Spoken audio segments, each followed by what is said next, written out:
সুপ্রিয় শিক্ষার্থীরা সবাইকে আসসালামু আলাইকুম। এর আরো একটি অনলাইন ক্লাস সি ইউনিটের আজকে আমাদের শেষ ক্লাস বাংলার বলা যায়। বাংলার আজকে আমরা 11 এবং 12 নম্বর লেকচার একসাথে আলোচনা করব। 12 নম্বর এবং 11 নম্বর লেকচারের ছোট ছোট কিছু সিলি সিলি টপিকস দেওয়া আছে, যেগুলো আমরা একসাথে আলোচনা করব আজকে ইনশাল্লাহ। তো আজকে ক্লাস শুরু করার আগে আমাদের ঠিক মতো শোনা যাচ্ছে কিনা এবং দেখা যাচ্ছে কিনা একটু জানাবেন প্লিজ।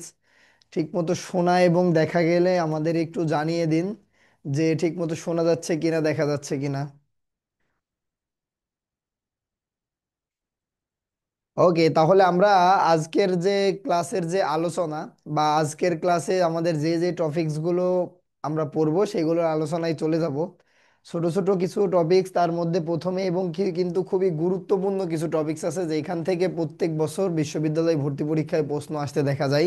সি ইউনিট সহ বিভিন্ন বিশ্ববিদ্যালয়ের বিভিন্ন ইউনিটে প্রশ্ন দেখা দেয় বাংলা থেকে। এখানে এখানে প্রথমেই আপনাদের বলে রাখি, পরীক্ষার আগামী হয়তো 6 তারিখে আপনাদের পরীক্ষা, কিন্তু এখন ঢাকা বিশ্ববিদ্যালয় বন্ধই দিয়েছে 6 তারিখ পর্যন্ত।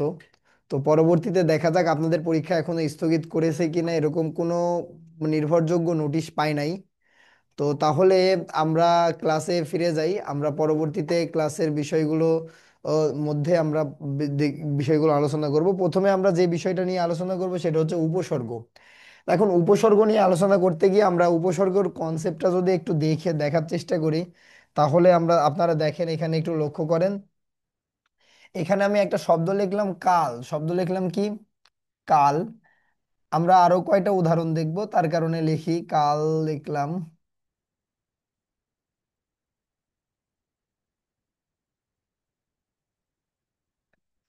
এখানে লিখলাম, এগুলো হচ্ছে কি যে কাল লিখলাম। এখন এই কাল শব্দের আগে, কাল শব্দের আগে আমরা বিভিন্ন শব্দ অংশ যুক্ত করি, যুক্ত করে কিছু নতুন শব্দ তৈরি করি। যেমন এখানে যুক্ত করলাম স, এখানে যুক্ত করলাম বি, এখানে যুক্ত করলাম অ, এখানে যুক্ত করলাম সম। তো এই যে কাল শব্দের আগে আমরা এই শব্দগুলো যুক্ত করে দেখেন আমরা কিছু শব্দ পেয়েছি। এই নতুন শব্দগুলো গঠন করলে এখন আমাদের কি হবে? এখানে আমরা লিখতে পারি হচ্ছে সকাল, লিখতে পারি সকাল। এখানে লিখতে পারি হচ্ছে বিকাল, এখানে লিখতে পারি বিকাল। এখানে লিখতে পারি অকাল, অকাল। আর এখানে লিখতে পারি কি সমকাল। তো এই কাল শব্দটার আগে আমরা শব্দ যুক্ত করছি অনেক। এখন এই কাল শব্দটার যদি অর্থ দেখি, এই কাল শব্দ দ্বারা কি সময় বোঝায় না? কাল শব্দ দ্বারা কি সময় বোঝাই। এখন এই কাল শব্দের আগে, এই সময় বোঝানো কাল শব্দের আগে আমরা কিছু শব্দ যুক্ত করেছি। কি কি শব্দাংশগুলো যুক্ত করেছি? একটার নাম স, একটার নাম বি, একটার নাম সম, আর একটার নাম হচ্ছে কি যে অ। এই শব্দগুলো যুক্ত করে আমরা যে নতুন শব্দগুলো পেয়েছি সেই শব্দগুলো কি কি? সেই শব্দগুলো হচ্ছে একটি সকাল, বিকেল, অকাল আর সমকাল। এখন এই সকাল, বিকেল আর সমকাল শব্দগুলো কি নতুন শব্দ তৈরি করছে না? কাল মূল শব্দটা থেকে নতুন একটি শব্দ তৈরি করেছে না? তো এই নতুন শব্দ তৈরি করছে এবং কাল মানে সময়, কিন্তু এখানে কি সকাল মানে কি সময় বোঝায় না? একটা নির্দিষ্ট করেছে সময়কে, সময়ের নির্দিষ্টতা করেছে না বিকেল দ্বারা। এখন অকাল দ্বারাও সময় বোঝায়, কিন্তু সেটা কোন সময়? খারাপ সময় বোঝায় অকাল দ্বারা, খারাপ সময় বোঝায়। সমকাল দ্বারা কি বোঝায়? বর্তমান সময় বোঝায়। তো এইখানে দেখেন কাল শব্দের আগে স, বি, আ, সম যে সকল শব্দাংশগুলো যুক্ত হয়ে নতুন শব্দ গঠন করে, শব্দের অর্থ পরিবর্তন করে, অর্থ সংযোজন করে, অর্থ বিয়োজন করে এবং অর্থ সম্প্রসারণ করে, তখন সেটাকে বলা হয় হচ্ছে, এই শব্দাংশগুলোকে বলা হবে হচ্ছে উপসর্গ। এই শব্দাংশের নাম কি? উপসর্গ। আমরা প্রত্যয়ের ক্লাসে শিখছিলাম যে সকল শব্দাংশ শব্দের পরে যুক্ত হয়ে নতুন শব্দ তৈরি করে, শব্দের অর্থ পরিবর্তন করে, নতুন শব্দ বা অর্থ সংকোচন এবং সম্প্রসারণ করে, তখন তাকে প্রত্যয় বলে। তাহলে প্রত্যয় শব্দের পরে যুক্ত হয় আর উপসর্গ কিন্তু শব্দের আগে যুক্ত হয়। তাই এই যে সকল শব্দাংশ শব্দের আগে যুক্ত হয়ে নতুন শব্দ তৈরি করে, শব্দের অর্থ পরিবর্তন করে, অর্থ সংকোচন সম্প্রসারণ করে, সেই সকল শব্দগুলোকে উপসর্গ বলে। তাহলে আমরা উপসর্গর মূল বেসিক বিষয়টা আপনাদের সামনে হয়তোবা ক্লিয়ার করতে পারছি। একটু জানাবেন উপসর্গের মূল বিষয়টা কি বুঝতে পেরেছেন কিনা?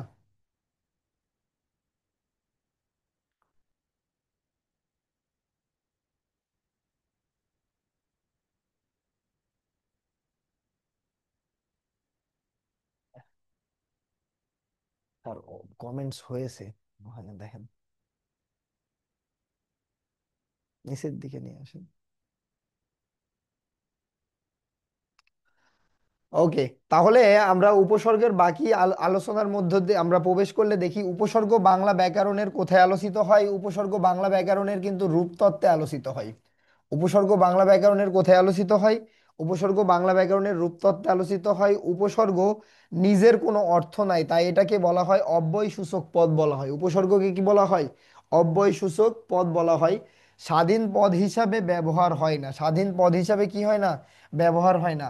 আপনি কি স, বি, আ, আ, অ, সম এই শব্দগুলোকে কি স্বাধীনভাবে ব্যবহার করতে পারেন? পারেন না। তাই এইগুলোকে উপসর্গগুলোকে কি বলা হয়? অব্যয় বলা হয়। স্বাধীনভাবে ব্যবহার হয় না, অন্য শব্দের আগে বসে। উপসর্গ কোথায় বসে? উপসর্গ অন্য শব্দের আগে বসে, মানে প্রথমে বসে। উপসর্গ তিন প্রকার। উপসর্গের নিজস্ব কোনো অর্থবাচকতা নেই। নিজস্ব অর্থবাচকতা নেই বলতে সম, বি, অ, স, আ, তাই অ, বি, স এই শব্দগুলোর কি নেই? নিজস্ব কোনো অর্থ নেই। তাই বলা হয় উপসর্গের অর্থবাচকতা নেই, কিন্তু অর্থবোধকতা আছে। এদের নিজের কোনো অর্থ নেই, কিন্তু নতুন কোনো শব্দের আগে বসে এটা অর্থর পরিবর্তন করতে পারছে না। এই অর্থর পরিবর্তন করার কারণে বলা হয় উপসর্গের নিজস্ব কোনো অর্থ নেই, কিন্তু অর্থের দোতনা রয়েছে, মানে নতুন অর্থ যুক্ত করতে পারে, অর্থের দোতনা সৃষ্টি করতে পারে উপসর্গ। তার কারণেই বলা হচ্ছে উপসর্গের নিজস্ব কোনো অর্থবাচকতা নেই। তারপরে দেখেন উপসর্গ কাজ কি কি? নতুন শব্দ তৈরি করে, শব্দের অর্থ সংকোচন করে, সম্প্রসারণ করে, পরিবর্তন করে, পূর্ণতা সাধন করে। পূর্ণতা সাধন করে, অর্থ সংকোচন। যেমন দেখেন এখানে এই কাল শব্দটা কি? সমস্ত সময়কে কাল বোঝায়। সকাল দ্বারা এই সময়টাকে কি সংক্ষিপ্ত করেছে না? অর্থ সংকোচন করেছে না? বিকেল দ্বারাও কি একটা নির্দিষ্টতা দিয়েছে না? তারপরে দেখেন অকাল দ্বারা কি করছে? অর্থ হচ্ছে কি যে বিপরীত করেছে না বা পরিবর্তন করে ফেলেছে না? সমকাল দ্বারা কি করছে? একটা সময়কে নির্দিষ্টতা করছে না? তো এর কারণেই বলা হয় উপসর্গের কি নেই? নতুন শব্দ অর্থ সংকোচন করে, সম্প্রসারণ করে, সংকোচন করে, পরিবর্তন করে এবং পূর্ণতা সাধন করে উপসর্গ এই শব্দগুলো দ্বারা। তো উপসর্গ প্রধানত তিন প্রকার। জানার আগে উপসর্গের মূল কনসেপ্টের বা মানে বা সংজ্ঞাটা আমরা দেখে নিই। কারণ গত বছর ঢাকা বিশ্ববিদ্যালয়ের বি ইউনিটের রিটেনে এখানে প্রশ্ন হয়েছিল উপসর্গ কাকে বলে। উপসর্গের অর্থবাচকতা নেই, কিন্তু অর্থের দোতনা রয়েছে। তো সি ইউনিটে হবে না এমন কোনো কথা নেই, হতেও পারে।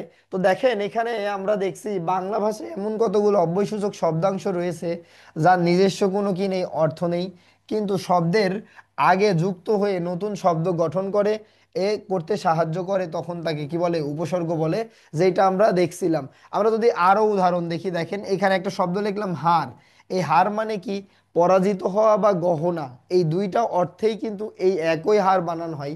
তো এখন যদি আমরা এখানে যুক্ত করি আ, যুক্ত করলে কি হয় শব্দটা? শব্দটা হয় আহার। কি হয়? আহার। এখানে মনে করেন হার শব্দের আগে আপনি যুক্ত করলেন উপ, যুক্ত করলেন কি? উপ। উপযুক্ত করলে কি হচ্ছে এখানে? উপহার, শব্দটি উপহার হচ্ছে। তারপরে দেখেন আপনি আরো করতে পারেন, হার শব্দের আগে যুক্ত করলেন প্রযুক্ত করলে কি হচ্ছে? প্রহার হচ্ছে। তার মানে এখানে দেখেন এই যে শব্দ, এগুলো মূল শব্দ, তার আগে শব্দ যুক্ত হয়ে, মানে নিজস্ব কোনো অর্থ নাই। এই আ উপ প্র এর কি নিজস্ব কোনো অর্থ নেই, কিন্তু এইগুলো নতুন শব্দ, কোনো শব্দের আগে বসে নতুন শব্দ গঠন করছে না? তার কারণেই উপসর্গ হচ্ছে শব্দের আগে বসে এবং নতুন শব্দ গঠন করে। আমরা দেখছি উপসর্গ হচ্ছে তিন প্রকার। উপসর্গ কত প্রকার দেখছি? তিন প্রকার। এই উপসর্গ তিন প্রকার কি কি? তিন প্রকার উপসর্গগুলোর মধ্যে উপসর্গ হচ্ছে একটা বাংলা উপসর্গ, তৎসম উপসর্গ এবং বিদেশি উপসর্গ। বাংলা তৎসম এবং বিদেশি উপসর্গ। এখন বাংলা উপসর্গ কোনটা, তৎসম উপসর্গ কোনটা, বিদেশি উপসর্গ কতগুলো, এইটা আমাদের একটু গুরুত্বপূর্ণ এবং আমাদের অনেক সময় এখান থেকে প্রশ্ন বারবার আসতে দেখা যায়। তো এখন দেখেন আমরা এখানে একটা জিনিস ভুল বারবার ভুল হয়, আমাদের অনেকের ভুল হয়, যেটা কি বাংলা উপসর্গ 21টি না তৎসম উপসর্গ 21টি, এই 20টি এবং 21টি, মানে তৎসম 20টি না বাংলা 20টি, বা তৎসম 21টি না বাংলা 21টি। তো এখানে আপনি সবসময় মনে রাখবেন 21 সবসময় কার সাথে জড়িত, 21 সবসময় বাংলার সাথে জড়িত। 21 সবসময় কার সাথে জড়িত, যেমন 21শে ফেব্রুয়ারি বাংলা ভাষার সাথে জড়িত না? তো তার কারণে বাংলা উপসর্গ হচ্ছে 21টি। বাংলা উপসর্গ কয়টি? 21টি। তৎসম উপসর্গ হচ্ছে 20টি, তৎসম উপসর্গ 20টি। আর বিদেশি উপসর্গ হচ্ছে 4 প্রকার, 4 প্রকার। বিদেশি উপসর্গ কিন্তু 4 প্রকার। তো দেখেন বাংলা উপসর্গ 21টি, তৎসম উপসর্গ 20টি এবং বিদেশি উপসর্গ 4 প্রকার। এই যে দুইটা, এই বাংলা এবং তৎসম উপসর্গ, এই উপসর্গগুলো আপনাকে মনে রাখতে হবে। আপনি যে কোনোভাবে মনে রাখতে পারেন, আপনার যদি নিজের মনে রাখতে পারেন, আপনি 21টা উপসর্গ যদি আপনি এমনি মনে রাখতে পারেন তাহলে ভালো। আর এই বাংলা উপসর্গ মনে রাখার জন্য একটি টেকনিক, সেটা হচ্ছে কি, আপনি চাইলে এভাবেও মনে রাখতে পারেন: অজপাড়ার আনমনা কুচরিত্রা সুমন ছেলেটি অ আ পড়তে পারে না, কিন্তু অঘারামের অনাদর মেয়ে ইতির সাথে সম্পর্ক করে কদমতলায় বিয়ে করে। 49 দিন পর ছেলেটির বাবা ভর দুপুরে আবডাল ভেঙে ভর দুপুরে পাতিলেবু নিয়ে হাজির হলেও মেয়েটির দিকে আর চোখে তাকায়নি। এই যে আমার স্লাইডে আপনি দেখতে পাচ্ছেন, এখানে এই স্লাইডে এখানে দেখেন, এই হলুদ কালার দিয়ে যে সকল শব্দগুলো দেওয়া আছে শব্দের আগে বসেছে, এই সকল শব্দগুলোই, শব্দাংশগুলোই হচ্ছে উপসর্গ। যেমন অজপাড়ার অজ, আনমনার আন, কুচরিত্রের কু, সুমনের সু, আয়ের আ, পড়তে না পারার অঘার অ, রামের রাম, অঘারাম, এখানে কিন্তু দুইটা উপসর্গ রয়েছে। অনাদরের অনা, তারপরে হচ্ছে ইতির ইতি, সাথের সা, সম্পর্কের স, আর কদমতলার ক, আর বিয়ের হচ্ছে বি।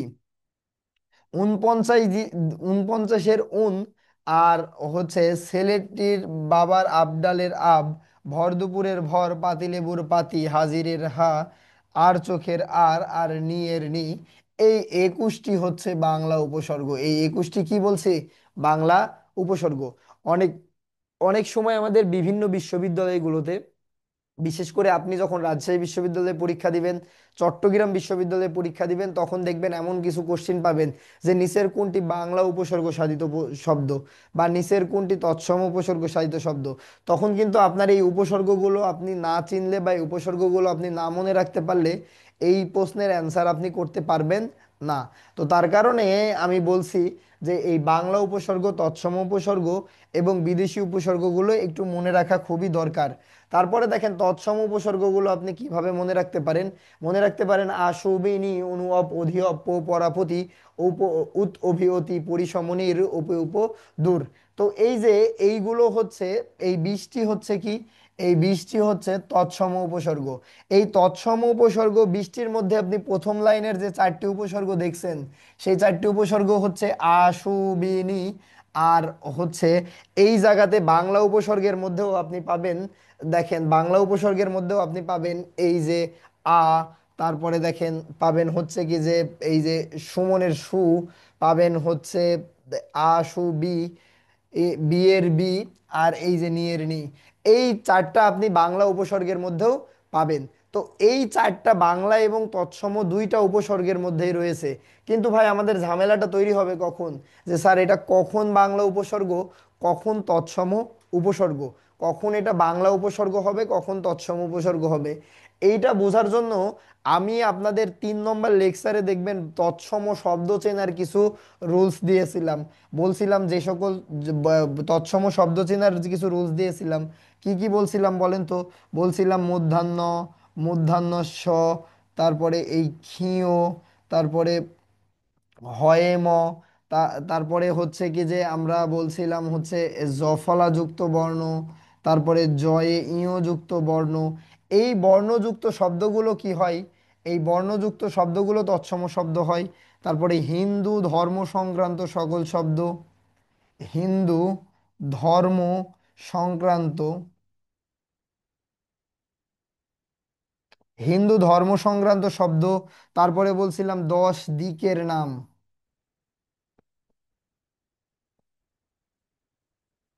দিকের নাম, এই 10 দিকের নাম, এই সকল শব্দগুলো তৎসম শব্দ। তো এই তৎসম শব্দের সাথে যখন আশুবিনি যুক্ত থাকবে তখন সেটা হবে তৎসম উপসর্গ।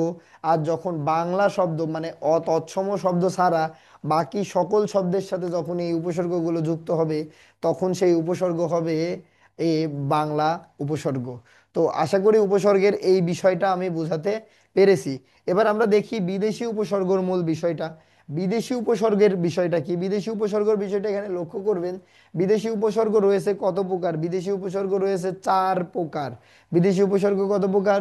4 প্রকার। তার মধ্যে আমরা প্রথমে যেটা দেখতে পাচ্ছি সেটা হচ্ছে ফার্সি উপসর্গ। এই ফার্সি উপসর্গটা দেখেন। ফার্সি উপসর্গটা হচ্ছে এই যে আমরা এখানে যদি দেখি তাহলে বুঝতে পারবেন। ফার্সি উপসর্গটা কার, দর, না, নিম, ফি, বদ, বে, বর, ব, কম, এগুলো হচ্ছে কি ফার্সি উপসর্গ। আপনি চাইলে মনে রাখতে পারেন বেকার স্বামীর বদ বর, ফি নিম্না কম দর। বেকার স্বামীর বদ বর, ফি নিম্না কম দর, মানে ঘটনাটা এমন, বিয়ের সময়ের ঘটনা। তো আমি তো বেকার, যদিও আমার বিয়ে হয় নাই। ঠিক আছে, আমি তো বেকার এখন। এই এই সময় হচ্ছে কি যে বিয়ের সময় কাজী কাজী কাজী খরচ চেয়ে বসছে অনেক টাকা কাজী। তখন আমি কাজীকে বলছি যে একটু টাকা পয়সা কম নেন, তখন কাজী সাহেব এই কথাটা বলছিল বেকার স্বামীর বদ বর, ফি নিম্না কম দর। তো এখানে দেখেন এই শব্দগুলোর মধ্যে এই আমার নামটা বাদ দিয়ে, আমার নামটা বাদে যা আছে সবগুলোই কি, সবগুলোই হচ্ছে এ ফার্সি উপসর্গ। বে, তারপরে কার, বদ, বর, ফি, নিম, না, কম, দর, এগুলো হচ্ছে কি সব ফার্সি উপসর্গ। তো বেকার স্বামীর বদ বর, ফি, নিম, না, কম, দর দিয়ে আপনি চাইলে মনে রাখতে পারেন কি ফার্সি উপসর্গ, আপনি চাইলে মনে রাখতে পারেন। তারপরে দেখেন আমরা আরবি উপসর্গগুলো যদি দেখি একটু। আরবি উপসর্গ কোনগুলো? আম, খাস, লা, গর, বাজে, খয়ের। আম, খাস, লা, গর, বাজে, খয়ের, এই 6টা হচ্ছে কি উপসর্গ? আরবি উপসর্গ। তারপরে দেখেন ইংরেজি উপসর্গ। ইংরেজি উপসর্গ কি? এই ফুল হাফ হেড সাব, ফুল হাফ হেড সাব, এই শব্দ এই উপসর্গগুলোকে বলা হচ্ছে কি ইংরেজি উপসর্গ। উর্দু বা হিন্দি, আমরা যেটা বলি না কেন, উর্দু বা হিন্দি উপসর্গ কোনগুলো? উর্দু বা হিন্দি উপসর্গ হচ্ছে একটি, সেটা কি হর, একটি। হর প্রত্যেক আবার হর কিন্তু অনেক সময় প্রত্যেক অর্থে ব্যবহার হলে সেটাকে উপসর্গ বলে। যেমন দেখেন এই হর রোজ, হর মাহিনা, তারপরে হর কিসিম, এইটা। কিন্তু হর যোগ এক শব্দ যখন হবে তখন সেটা কিন্তু আর উপসর্গ হবে না, খুবই গুরুত্বপূর্ণ। হর প্লাস এক সমান যে হরেক শব্দটা হয় তখন সেটা আর উপসর্গ হয় না, তখন সেটা ভিন্ন অর্থ দেয়। যেমন হরেক রকম, হরেক আদমি, মানে কি তখন হরেক আদমি আর হরেক রকম, তখন এইগুলো ভিন্ন অর্থ দেয়। ভিন্ন অর্থ দেওয়ার কারণে বা প্রত্যেক অর্থ দেওয়ার কারণে হরেক শব্দটার হর উপসর্গ না।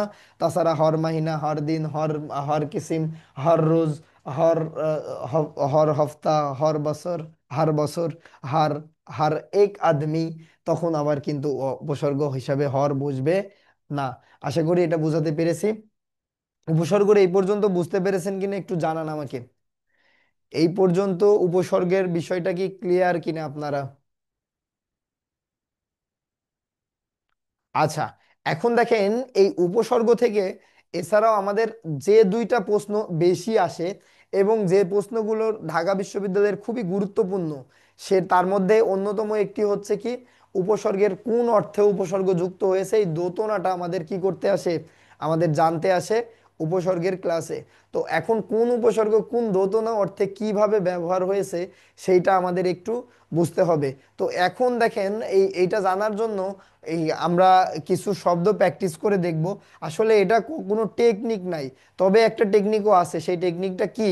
এখানে দেখেন, যেমন আমরা কিছু শব্দ লিখে তার উপসর্গর কনসেপ্টটা আমরা বোঝার চেষ্টা করি। যেমন দেখেন একটা শব্দ আছে কাজ, একটা শব্দ কি কাজ। এই কাজ শব্দের আগে যুক্ত হয়েছে কি যুক্ত হয়েছে কি এই অকাজ, সরি কাজ, এই কাজ শব্দের আগে যুক্ত হয়েছে যুক্ত হয়ে কি হয়ে গেছে মূল শব্দটা? মূল শব্দটা হয়ে গেছে অকাজ, মূল শব্দটা হয়ে গেছে কি? অকাজ। এখন বলেন তো ভাই, কাজ শব্দের অর্থ কি? যেটা করা উচিত, যেটা করা হয়, করা হয় বা উচিত এমন জিনিসকে তো কাজ বলে। করা হয় বা করা উচিত এমন জিনিসকে কি কাজ বলে না? তো অবভিয়াসলি এমন জিনিসকে কি বলে? কাজ বলে।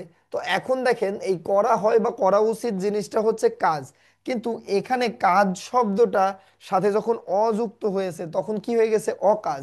এখন এই অকাজগুলো কি আমাদের করা উচিত? অকাজগুলো তো আমাদের কখনো করা উচিত না। তাহলে এই যে যদি বলে অকাজ শব্দটার কোন অর্থে দোতনা যুক্ত হয়েছে, তাহলে কি হবে বলেন তো? অনুচিত। অনুচিত।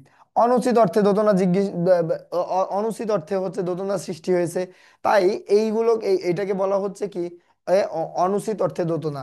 এছাড়াও যদি মনে করেন কি যে আমরা আরো শব্দ দেখি, আরো শব্দের মধ্যে দেখেন একটা শব্দ হচ্ছে কাই।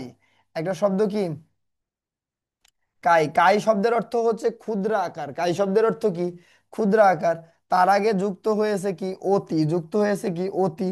হয়ে মূল শব্দটা হয়ে গেছে কি? অতি কাই। কি হয়ে গেছে? অতি কাই। তো এই কাই শব্দের আগে অতি শব্দটা যুক্ত হয়ে হয়ে গেছে কি? অতিকাই। এখন এই অতিকাই শব্দটা যখন যুক্ত হয়েছে, তখন কায় মানে ক্ষুদ্র আকার, আর অতিকায় মানে কি? বৃহৎ আকার। তার মানে এখানে আকারটা কি করছে? কায় মানে কি? আকার। অতিকায় মানে কি? বৃহৎ আকার। তার মানে এখানে কি অর্থে যুক্ত হয়েছে? বৃহৎ অর্থে দোতনা সৃষ্টি হয়েছে। কি অর্থে দোতনা সৃষ্টি হয়েছে? বৃহৎ অর্থে দোতনা সৃষ্টি হয়েছে। একটা শব্দ হচ্ছে লুনি। একটা শব্দ কি দেখেন এখানে, একটা শব্দ হচ্ছে লুনি। এখন এই লুনি শব্দের আগে যুক্ত করলাম উপসর্গ। যুক্ত করে কি শব্দটা কি হয়েছে? আলুনি। দেখেন এই আলুনি শব্দটা শব্দটা কি হয়ে গেছে? শব্দটা হয়ে গেছে আলুনি। এখন এই আলুনি শব্দটা একটু দেখেন। এই লুনি শব্দটা মানে হচ্ছে লবণ আছে যাতে, লবণ আছে যাতে, সেটা হচ্ছে কি যে লুনি। আর আলুনি বলতে বোঝানো হয় লবণ কম হয়েছে যেটাতে, লবণ কম হয়েছে যেটাতে। তো তাহলে এখানে আলুনি শব্দটা দ্বারা কি বোঝাচ্ছে? এ হচ্ছে কি যে সামান্যতা বোঝাচ্ছে না? বা হচ্ছে কি যে এখানে কি বোঝাচ্ছে? অভাব বোঝাচ্ছে না? লবণের অভাব বোঝাচ্ছে না? তাহলে আমরা লিখতে পারি কি? অভাব অর্থে দোতনা সৃষ্টি হয়েছে। এরপরে দেখেন একটা শব্দ, আমরা আরো শব্দ লিখতে পারি। শব্দটা কি লিখতে পারি? হার। শব্দটা কি? হার। এই হারের আগে আমরা যুক্ত করলাম আহার। হয়ে গেছে কি? হারের আগে যুক্ত করলাম আমরা হচ্ছে কি যে উপযুক্ত করি। উপযুক্ত করলে কি হচ্ছে এখানে? উপহার। এখন দেখেন এই উপহার শব্দটার যদি আমরা দোতনা আমরা দেখি, হার শব্দের অর্থ কি? গহনা বা পরাজয়, গহনা বা পরাজয়। কিন্তু উপহার শব্দের অর্থ কি? উপহার শব্দের অর্থ হচ্ছে কি যে উপঢৌকন।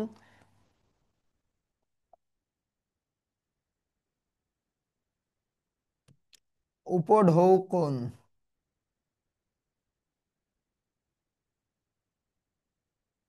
উপঢৌকন, ঠিক আছে। হার শব্দের অর্থ কি?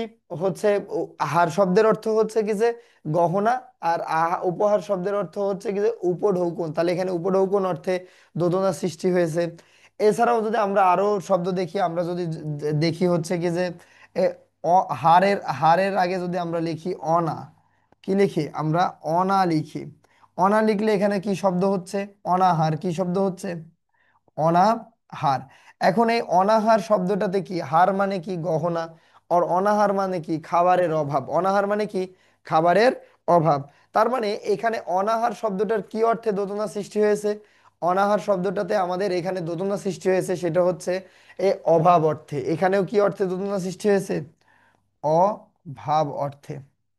অভাব অর্থে দোতনা সৃষ্টি হয়েছে।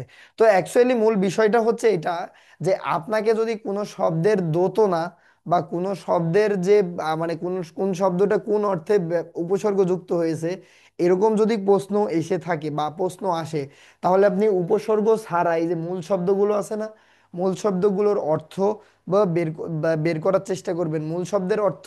এবং পরবর্তীতে দেখবেন উপসর্গ যুক্ত করে কি অর্থ দিচ্ছে, এবং দুই শব্দের অর্থের পার্থক্যটাই বা পরবর্তী শব্দের অর্থের প্রভাবটাই হচ্ছে উপসর্গের দোতনা। উপসর্গের কি? দোতনা। এখানে আপনি ঠান্ডা মাথায় পরীক্ষার হলে গিয়ে কি করবেন? প্রশ্নটা পড়বেন। প্রশ্নটা পড়ার পরে দেখবেন ওখানে চারটা অপশন থাকবে সুন্দর করে। ওখানে আপনি চারটা অপশন দেখে দুইটা শব্দের অর্থের পার্থক্য করলেই আপনি এটার অ্যান্সার করতে পারবেন বা এটা অ্যান্সার বের করতে পারবেন।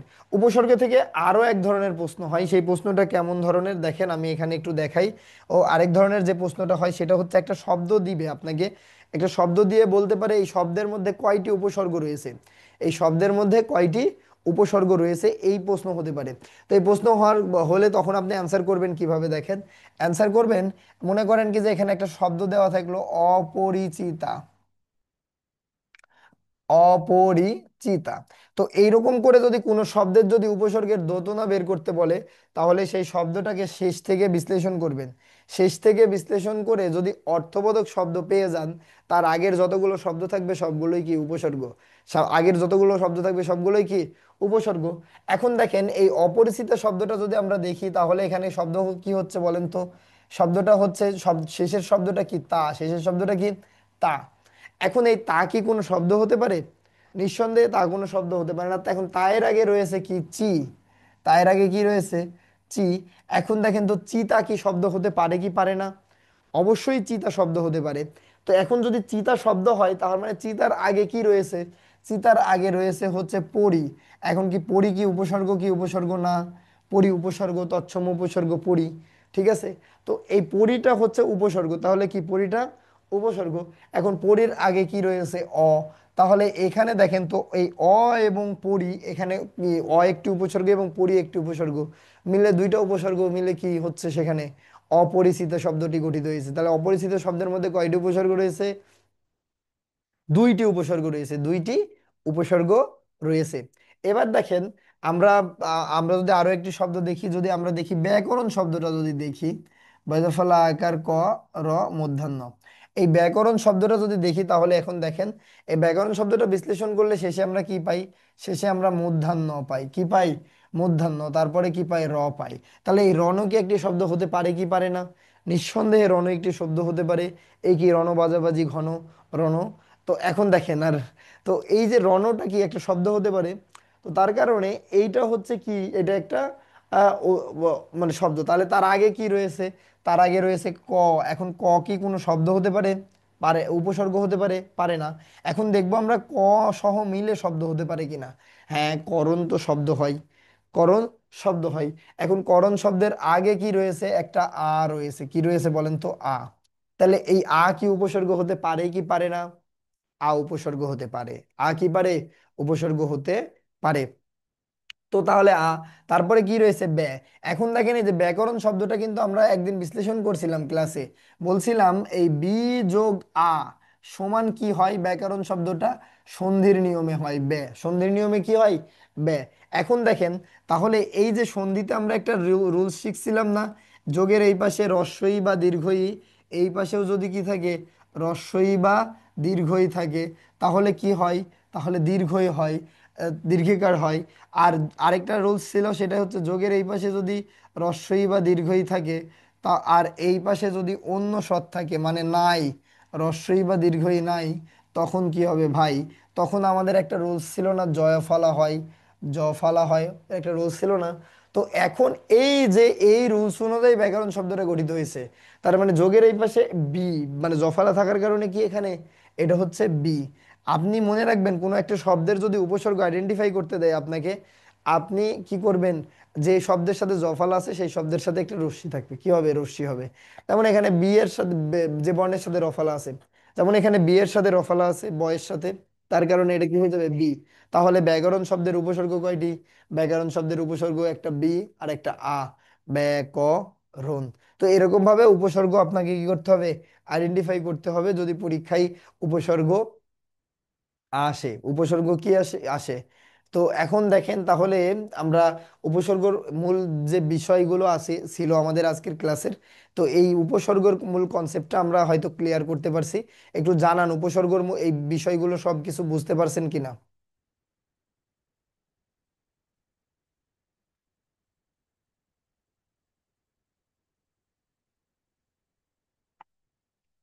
আচ্ছা, তো আমাদের আজকের পরবর্তী যে টপিকসটা রয়েছে সেটা হচ্ছে ক্রিয়ার কাল। খুবই গুরুত্বপূর্ণ একটি টপিকস হচ্ছে ক্রিয়ার কাল। এখন ক্রিয়ার কাল কি? ক্রিয়ার যে মানে যে ক্রিয়ার যে রূপ ক্রিয়ার কাল নির্দেশ করে তাকে ক্রিয়ার কাল বলে। এখন এখানে আরেকটা বিষয় ভালো করে আমি বলি, সেটা মনে রাখেন, সেটা হচ্ছে কি, ক্রিয়ার কাল নির্ণয়ের ক্ষেত্রে ক্রিয়ার অর্থ প্রাধান্য পায়। কিসের অর্থ প্রাধান্য পায়? ক্রিয়ার অর্থ প্রাধান্য পায়, বাক্যের অর্থ না। আমরা যদি এইভাবে লিখি, ক্রিয়ার অর্থ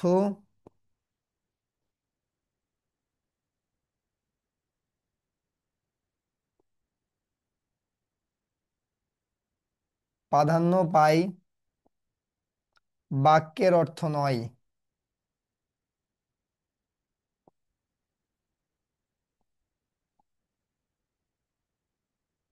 ক্রিয়ার অর্থ প্রাধান্য পায়, বাক্যের অর্থ নয়।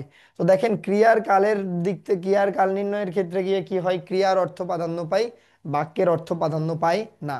এখন দেখেন, তো আমরা অনেক সময় কি করি, বাক্যের অর্থের উপর ভিত্তি করে আমরা হচ্ছে ক্রিয়ার কাল আইডেন্টিফাই করতে যাই। শেষকালে বাক্যের কাল আইডেন্টিফাই হয়ে যায়, ক্রিয়ার কাল আইডেন্টিফাই হয় না। এর কারণে আমাদের ক্রিয়ার কাল আইডেন্টিফাইটা বারবার ভুল হয়। এখানে একটা বাক্য আছে দেখেন, বাক্যটা হচ্ছে তিনি গতকাল হাটে যাননি। তাহলে এই যে তিনি গতকাল হাটে যাননি, তাহলে আমরা কি গতকাল দেখে আইডেন্টিফাই করব? আমরা কি গতকাল দেখে ক্রিয়ার পদ আইডেন্টিফাই করব? অবশ্যই না, গতকাল দেখে ক্রিয়ার পদ আইডেন্টিফাই করব না। ক্রিয়ার পদ আইডেন্টিফাই করব কি, যায়নি দেখে। কি দেখে? যাননি। এখানে যাননি মানে এখানে যাওয়া বোঝাচ্ছে, কি বোঝাচ্ছে? যাওয়া বোঝাচ্ছে। আর নিটা হচ্ছে কি, নিটা অব্যয়। তাহলে তিনি গতকাল হাটে যায়নি, তাহলে এটা কোন কাল? এটা কি গতকালকের কাল? মানে এটা কি অতীত কাল না বর্তমান কাল? এটা কিন্তু বর্তমান কাল। কি কাল বলেন তো? বর্তমান কাল। এখন দেখেন, এই যে এখানে গতকাল থাকার কারণে এটা অতীত হবে না। তার হচ্ছে কাজটা গতকাল, কিন্তু ক্রিয়াটা কি, বর্তমান।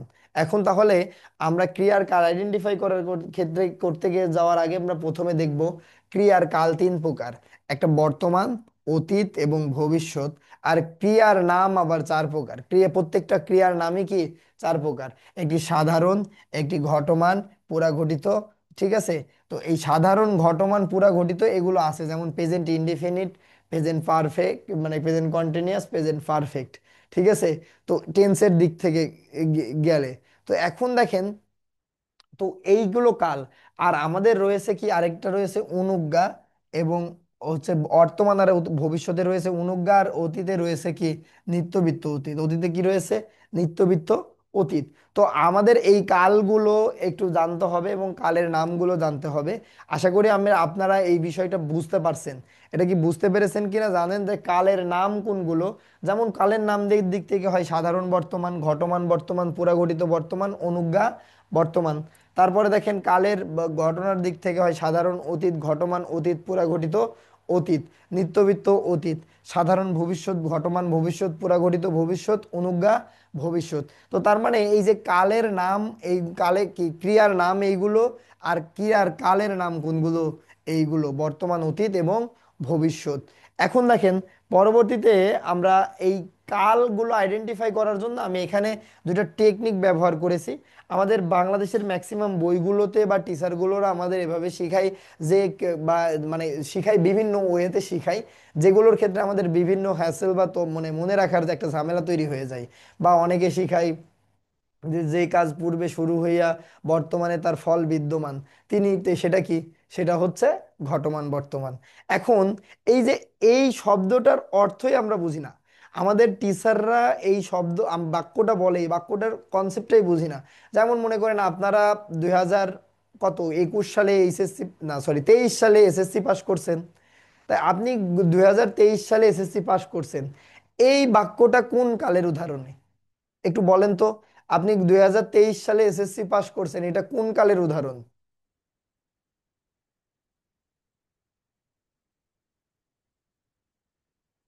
অতীতকাল। এই যে লিখছেন আপনারা অতীতকাল। এখন দেখেন, এই যে অতীতকালের উদাহরণ লিখছেন না আপনারা, এইটাই হচ্ছে ওই বাক্যটা, যে যার হচ্ছে কি যে যে কাজের অতীতে শুরু হয়ে ফলাফল এখনো বিদ্যমান, সেই কাজটাকে বলা হয় কি, ঘটমান বর্তমান কাল। এখন আপনি 23 সালে এসএসসি পাস করছেন, এখন কি এসএসসি ফেল হয়ে গেছেন না এসএসসি পাস আছেন? তো এসএসসি পাস আছেন না আপনি এখনো? তো আপনি তো এসএসসিতে পাস মনে করেন যদি এখনো থাকেন, তাহলে এটা কি এখনো ফল বিদ্যমান না? কিন্তু যদি আপনি বলেন যে গতকাল সকালে নাস্তা করেছি, তো এই নাস্তা কি আপনার এখনো আছে? না, গতকাল সকালের নাস্তার পর আপনার আর কোনো খাওয়া লাগেনি, নিঃসন্দেহে আপনি খেয়েছেন। তো আপনার এই যে গতকাল নাস্তা করেছেন, ওর ফল কিন্তু এখন বিদ্যমান নাই, এইটা অতীত। আপনি গতকাল নাস্তা করেছেন, এইটা অতীত। কিন্তু এই 23 সালে এসএসসি পাস করছেন, এটা কিন্তু আবার অতীত না, এটা কিন্তু ঘটমান বর্তমান। তো এইরকম কন্ট্রোভার্সি তৈরি হয়ে যায়। বা ওই যে আমাদের ম্যাক্সিমাম টিচার বলেন বা বইগুলোতে এভাবে থাকে যে কোনো কেয়ার শেষে হচ্ছে কি যে আসি এসি এসন, আসে এসে এসন, তেসি তেসো তেসন, এই কেমন একটা গ্যাঞ্জাম পেকে যায় না পড়তে। তো তাই আমি চেষ্টা করছি কিছু সিম্বল নিয়ে আসার, যে যেটা দেখে আপনি কাল একদম ডিরেক্ট আইডেন্টিফাই করতে পারবেন খুব দ্রুত। তো এখন এখন একটু খুব মনোযোগ দিয়ে এই কনসেপ্টটা দেখবেন। সেই কনসেপ্টটা কি? ক্রিয়াল কাল সেনার টনিক। টনিক শব্দটার অর্থ আমি বারবারই বলছি, টেকনিককে কি বলা হয়? টনিক বলা হয়। টেকনিককে কি বলা হয়? টনিক বলে বলি আমি আমার বাংলা সম্ভারের ক্ষেত্রে। তো নো টেনশন, প্লিজ অ্যাটেনশন, শীত গ্রীষ্ম বর্ষা টনিকেই ভরসা। তো দেখেন, আমরা ক্রিয়ার কাল চিনবো এই টনিকটার মধ্য দিয়ে। কি চিনবো বলেন তো? ক্রিয়ার কাল। আর এইটার মধ্য দিয়ে কি চিনবো? ক্রিয়ার নাম চিনবো। ক্রিয়ার কি কিনবো? চিনবো, নাম চিনবো। এখন ক্রিয়ার কাল চিনতে গিয়ে কি হয় দেখেন, এখানে কোনো শব্দের মধ্যে যদি কি থাকে, ইল থাকে বা ইব থাকে। যদি শব্দের মধ্যে ইল থাকে তাহলে সেটা ক্রিয়ার কালের দিক থেকে অতীত। আর ইব থাকলে সেটা ক্রিয়ার কালের দিক থেকে কি? ভবিষ্যৎ। ক্রিয়ার কালের দিক থেকে কি হবে? ভবিষ্যৎ হবে। তারপরে দেখেন, যদি কোনো ক্রিয়ার মধ্যে যদি কি থাকে, ইয়া থাকে, তাহলে সেটা ক্রিয়ার কালের নামের দিক থেকে পুরা ঘটিত, নামের দিক থেকে কি? পুরা ঘটিত। আর ইতে থাকলে সেটা কি হবে? ক্রিয়ার কালের নামের দিক থেকে হবে ঘটমান, নামের দিক থেকে কি হবে? ঘটমান হবে। আর এই ইল ইব না থাকলে ক্রিয়ার কালের দিক থেকে সেটা ক্রিয়ার নামে কালের দিক থেকে সেটা কি হবে? বর্তমান। কি হবে? ক্রিয়ার কালের দিক থেকে বর্তমান। আর ইয়া ইতে না থাকলে সেটা ক্রিয়ার নামের দিক থেকে কি হবে? সাধারণ। এই কনসেপ্টটা ভালো করে বুঝে মানে মানে দেখেন, বুঝতে পারবেন না এখন, একটু পরে যখন আমরা দেখব তখন আমরা নিঃসন্দেহে বুঝতে পারবো বিষয়টা। তো আরো একবার আমরা দেখি। আমরা এই প্রথমে এই কাল যে মানে তিনটা নয়টা কাল আছে। এই নয়টা ক্রিয়া এবং তিনটা ক্রিয়ার নয়টা কালের নাম, মানে ক্রিয়ার কালের নামটা আমরা প্রথমে এই টেকনিক দ্বারা আইডেন্টিফাই করব। যেটা আমরা বলছি, কোনো ক্রিয়ার মধ্যে যদি ইল থাকে তাহলে অতীত, ইব থাকলে ভবিষ্যৎ, ইয়া থাকলে কালের নাম ক্রিয়ার নামের দিক থেকে পুরাঘটিত, ইতে থাকলে ঘটমান, ইল ইয়া ইতে কিছু না থাকলে সেটা হবে কি? সাধারণ। আর দেখেন, ইল ইব যদি না থাকে তাহলে কি আর নামের দিক থেকে, কি আর দিক থেকে সেটা কি হবে? বর্তমান। এখন এটা আমরা বুঝবো কি করে? বাক্যের যে ক্রিয়াপদটা আমরা কিন্তু প্রথমেই শিখেছি, প্রথমেই ক্রিয়ার অর্থ প্রাধান্য, ক্রিয়ার মানে ক্রিয়ার অর্থ প্রাধান্য ও পাই, মানে ক্রিয়ার অর্থ প্রাধান্য পাই, কালের অর্থ, বাক্যের অর্থ না। মানে ক্রিয়ার কাল আইডেন্টিফাই করতে গিয়ে আমরা শুধু ক্রিয়ার অর্থই প্রাধান্য দিব। কি দিব? ক্রিয়ার অর্থই প্রাধান্য দিব, ক্রিয়ার কালের অর্থ প্রাধান্য দিব না। ক্রিয়ার কালের অর্থ প্রাধান্য দেব না। ভালো করে আরেকবার দেখেন, ক্রিয়ার অর্থ প্রাধান্য দেবে, বাক্যের অর্থ প্রাধান্য পাবে না। বাক্যের অর্থ কি পাবে না? প্রাধান্য পাবে না এখানে। তো তার কারণে আমরা এই জায়গাটায় আবার ফিরে আসি এবং দেখি কি বলছিলাম। কোন একটা শব্দ ক্রিয়াকে আমরা সাধুতে রূপান্তর করব। সাধুতে রূপান্তর করে সেটা স্লো মোশনে ভাঙবো বা স্লো মোশনে দেখবো। দেখার পরে বা উচ্চারণ ভেঙে লেখার পরে আমরা যদি এই শব্দগুলো পাইলে আমরা ক্রিয়ার কাল আইডেন্টিফাই করতে পারবো। যেমন দেখেন, সে একটা একটা একটা যদি উদাহরণ আমরা এখানে লিখি, তাহলে আমাদের বিষয়টা আরো পরিষ্কার হয়ে যাবে। এই আমরা এখানে উদাহরণ লিখলাম হচ্ছে কি যে করবে, সে কি কাজ, সে কাজটা কি করবে? করতে থাকবে। করতে থাকবে। এখন এই করতে থাকবে কাজটাকে মানে ক্রিয়াপদটাকে আমরা সাধুতে রূপান্তর করিলে কি হবে? করিতে থাকিবে। আর আমরা কিন্তু ওই যে ভাষারীতির যে 3 নম্বর লেকচার ছিল সেখানে কিন্তু সাধু থেকে মানে চলিত থেকে সাধুতে রূপান্তর বা সাধু থেকে চলিত রূপান্তরের কনসেপ্টটা কিন্তু আমরা দেখেছি। তো আমাদের এটা পারার কথা। তো দেখেন, করতে থাকবে, তাহলে করতে থাকবে যাকে যদি আমরা সাধুতে রূপান্তর করি এখন, তাহলে কি হবে বলেন তো? করিতে থাকিবে। করিতে থাকিবে। এখন এই করিতে থাকিবে এই শব্দটাকে যদি আমরা স্লো মোশনে করি বা আমরা যদি ভেঙে লিখি, তাহলে এখানে দাঁড়াচ্ছে কি দেখেন তো? যদি আমরা ভেঙে লিখি তাহলে কি হচ্ছে এখানে বলেন তো? কর যোগ র যোগ ই যোগ ত যোগ এ, এটা হচ্ছে না প্রথমে? তারপরে এখানে কি হচ্ছে বলেন তো? থ থ যোগ আ যোগ কি ক যোগ ই যোগ, আমরা একসাথে বে লিখে দিলাম, ই বে একসাথে লিখে দিলাম এখানে যেহেতু শেষে আছে। ই ব যোগ কি এ, দেখেন।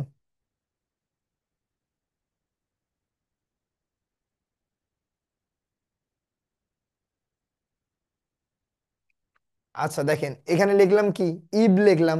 তো তাহলে এখানে আমরা এমনিও যদি আমরা দেখি এখানে, তাহলে আমরা এখানে থাকছে কি কোর ইতে, এখানে কি পাচ্ছি আমরা ইতে, এখানে থাক ইবে, ইব পাচ্ছি না। এখন আমরা যদি দেখি, যদি ইব থাকে তাহলে সেটা কি হবে? কালের দিক থেকে ভবিষ্যৎ, কালের দিক থেকে কি ভবিষ্যৎ। আর যদি ইতে থাকে তাহলে কালের দিক, ক্রিয়ার নামের দিক থেকে সেটা কি ঘটমান, ক্রিয়ার নামের দিক থেকে সেটা কি ঘটমান। তো তাহলে এখন এই বিষয়টা তো আমরা বুঝতে পারছি, তাহলে এটা কোন কাল? আমরা এটা কি বুঝতে পারছি না এটা কোন কাল? আমরা বুঝতে পারছি, আমরা এখানে দেখলে দেখতে পাচ্ছি সেটা হচ্ছে কি, সেটা হচ্ছে এই ইব আর কি রয়েছে, এই ইতে আর ইব রয়েছে। ইতে থাকলে ঘটমান আর ইব থাকলে কি ভবিষ্যৎ। তাহলে এই করিতে থাকবে এটা কোন ক্রিয়ার কালের উদাহরণ? এটা হচ্ছে ঘটমান ভবিষ্যৎ কালের উদাহরণ, ঘটমান ভবিষ্যৎ কালের উদাহরণ। এছাড়া যদি আমরা আরো দেখি কিছু উদাহরণ দেখি, যেমন এখানে আমরা যদি লিখি হচ্ছে কি যে খেলিবে, খেলবে, তাহলে এটাকে যদি আমরা লিখি তাহলে কি হবে? খেলিবে। তাহলে এই খেলিবে শব্দের মধ্যে কি রয়েছে? ইব রয়েছে না? এখানে কি ইব রয়েছে না? এখন ইব থাকলে কোন কাল হবে? ইব থাকলে আমাদের ক্রিয়ার নামের দিক থেকে কি কোনো থাকবে? ইয়াইদের কিছু আছে? ইয়াইদের কিছু না থাকলে সেটা সাধারণ, কিছু না থাকলে কি সাধারণ, আর ইব থাকলে কি ভবিষ্যৎ। তাহলে এইটা কি হচ্ছে? এটা সাধারণ ভবিষ্যৎ হচ্ছে,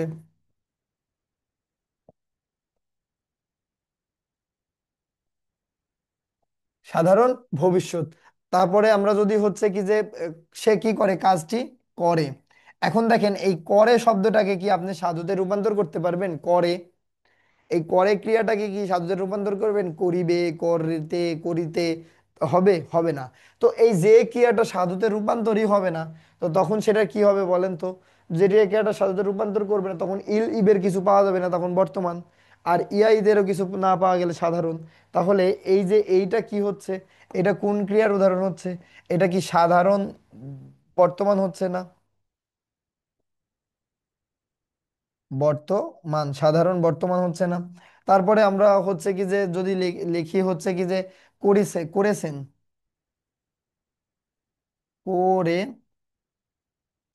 তিনি কাজটি কি করেছেন। এখন যদি এটা আমরা সাধুতে রূপান্তর করি তাহলে কি করি আসেন, করি আসেন। তার মানে এখানে কি আছে বলেন তো? করি আসেন, ইয়া আছে না? ইয়া আছে না? এই যে ই আর আ, ইয়া ইয়া আছে না? তাহলে এখানে যদি ইয়া থাকে তাহলে কি সেটা পুরা ঘটিত। আর ইল ইবের কিছু না থাকলে বর্তমান, না থাকলে কি বর্তমান। তো তাহলে এখন দেখেন হচ্ছে কি যে তাহলে এটা কি করেছেন। তাহলে এইটা হচ্ছে কি ঘটমান, এই ঘটমান বর্তমান, ঘটমান বর্তমান কাল। আশা করি বুঝাইতে পারছি। বিষয়টা বুঝতে পারছেন কিনা একটু জানান।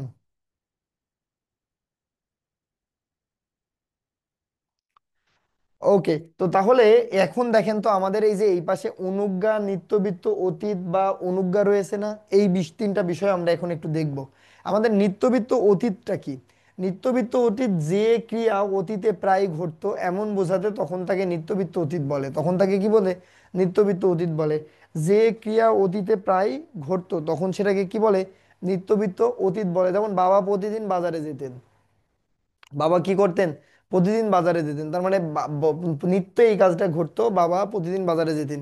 স্কুল ছুটির পর বন্ধুদের সাথে রোজ পড়া নিয়ে আলাপ করতাম, স্কুল ছুটির পর বন্ধুদের সাথে রোজ পড়া নিয়ে কি করতাম? আলাপ করতাম। তো এটা অতীতের নিত্য দিনের কাজ। তারপরে দেখেন ছুটিতে, ছুটিতে প্রতি বছর গ্রামের বাড়িতে বেড়াতে যেতাম, এটা কি অতীতের নিত্য অভ্যাস বা অতীতের নিত্য দিনের কাজ। তার কারণে এগুলোকে বলা হয় কি নিত্যবৃত্ত অতীত। এখন এই অনুজ্ঞা কাকে বলে দেখেন, যে বাক্যে দ্বারা, ভালো করে মনে রাখবেন কারণ অনুজ্ঞা একটা এমনিই একটা কনসেপ্ট আছে অনুজ্ঞা। এবং বা ক্রিয়ার ভাবের বোঝার ক্ষেত্রেও এই অনুজ্ঞা গুরুত্বপূর্ণ, ক্রিয়ার ভাবের ক্ষেত্রেও অনুজ্ঞা গুরুত্বপূর্ণ। যেমন দেখেন, যে বাক্য দ্বারা আদেশ, অনুরোধ, উপদেশ, অনুমতি, আমন্ত্রণ, প্রার্থনা, যে বাক্য দ্বারা কি আদেশ, উপদেশ, অনুরোধ, আমন্ত্রণ, প্রার্থনা, আশীর্বাদ, উপেক্ষা প্রকাশ পায়, এইগুলো যে বাক্যের মধ্যে থাকে কি কি, আদেশ, অনুরোধ, উপদেশ, অনুমতি, আমন্ত্রণ, প্রার্থনা, আশীর্বাদ, উপেক্ষা, যে বাক্যের মধ্যে থাকে সেই বাক্যকে বলা হয় অনুজ্ঞাবাচক বাক্য, সেই বাক্যকে কি বলা হয়, অনুজ্ঞা। তো এই অনুজ্ঞা যখন বর্তমান বুঝাবে, অনুজ্ঞা যখন কি বুঝাবে, বর্তমান, মানে যে বাক্য দ্বারা আদেশ, উপদেশ, অনুরোধ, অনুমতি, প্রার্থনা, তারপরে হচ্ছে কি যে আশীর্বাদ, এগুলো দ্বারা বর্তমান কাল বুঝাবে তখন সেটা বর্তমান অনুজ্ঞা, যখন সেটা ভবিষ্যৎ বুঝাবে এইগুলো দ্বারা তখন সেটা ভবিষ্যৎ অনুজ্ঞা। যেমন দেখেন, তাড়াতাড়ি কাজটি করো, তাড়াতাড়ি কি করো, কাজটি করো, তার মানে এই কাজটি করো বলতে কি, এটা বর্তমান কাল না, বা করো কাজটি কি এখন করো। আর তাড়াতাড়ি কাজটি করো, তুমি কি করো, তাড়াতাড়ি কাজটি কি করো, করো, তার মানে ভবিষ্যৎ বোঝাচ্ছে না। তারপরে ভালোভাবে পৌঁছে যেও, তো ভালোভাবে পৌঁছে যেও, এটা কি অতীত বোঝা, ভবিষ্যৎ বোঝাচ্ছে না, তার মানে ভবিষ্যৎ অনুজ্ঞা। আর সকলের মঙ্গল হোক, তার মানে এটা কি বর্তমান। আল্লাহ তোমার সহায় হোক, এটাও বর্তমান। দয়া করে তাকে দান করো, এটাও বর্তমান। তুমি দীর্ঘজীবী হও, এটাও কি বর্তমান। ভালোভাবে পৌঁছে যেও, এটা বললামই তো। আল্লাহ তোমার সহায় হবেন, এটা কি ভবিষ্যৎ। তারপরে দেখেন, দয়া করে দয়া করে তাকে দান করবে, দয়া করে কি করবে, তাকে দান করবে, এই করবেটা হচ্ছে কি ভবিষ্যৎ। তারপরে দেখেন, ইনশাল্লাহ তুমি দীর্ঘজীবী হবে, ইনশাল্লাহ তুমি কি হবে, দীর্ঘজীবী হবে।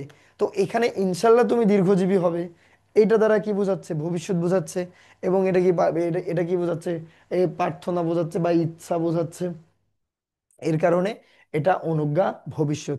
অনুজ্ঞা বর্তমান, অনুজ্ঞা ভবিষ্যৎ, এবং হচ্ছে এই যে আমাদের নিত্যবিত্ত অতীত, এই তিনটা বুঝতে পেরেছেন কিনা একটু জানান।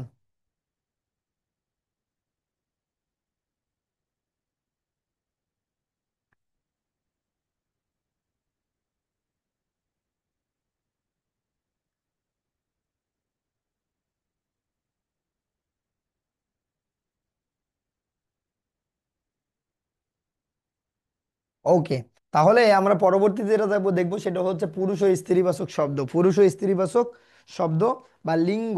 আগের বইটাতে যেটার নাম ছিল লিঙ্গ, এটার নাম এখন পুরুষ এবং স্ত্রীবাচক শব্দ। পুরুষ ও স্ত্রীবাচক শব্দ কি, যে শব্দ দ্বারা পুরুষ বোঝায় তাকে পুরুষবাচক, আর যে শব্দ দ্বারা স্ত্রী বোঝায় তাকে কি স্ত্রীবাচক শব্দ বলে।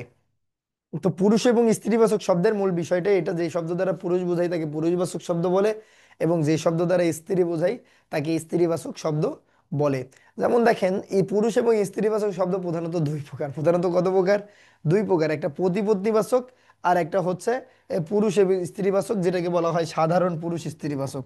সাধারণ, সাধারণ, ঠিক আছে। একটা হচ্ছে সাধারণ পুরুষ ও স্ত্রীবাচক শব্দ, আর একটা হচ্ছে প্রতিপত্তিবাচক পুরুষ ও স্ত্রীবাচক শব্দ। যেমন দেখেন, যদি আমি লিখি, এই যে এখানে একটা শব্দ দিয়ে যদি লিখি ভাই বোন, কি লিখি, ভাই বোন, এই ভাই বোনটা কি হচ্ছে সাধারণ পুরুষ স্ত্রীবাচক শব্দ। কিন্তু যদি লিখি আমি ভাই ভাবি, ভাই ভাবি, তাহলে এটা কি প্রতিপত্তিবাচক স্ত্রীবাচক শব্দ। যদি লিখি আমি মা বাবা, মা বাবা, ঠিক আছে, মামা মামি, মামা মামি,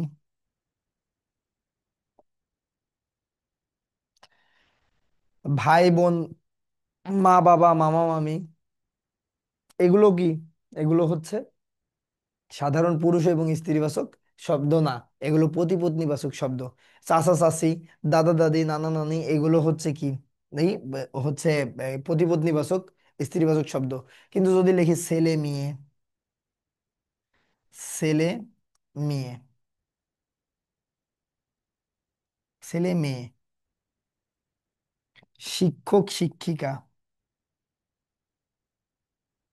শিক্ষক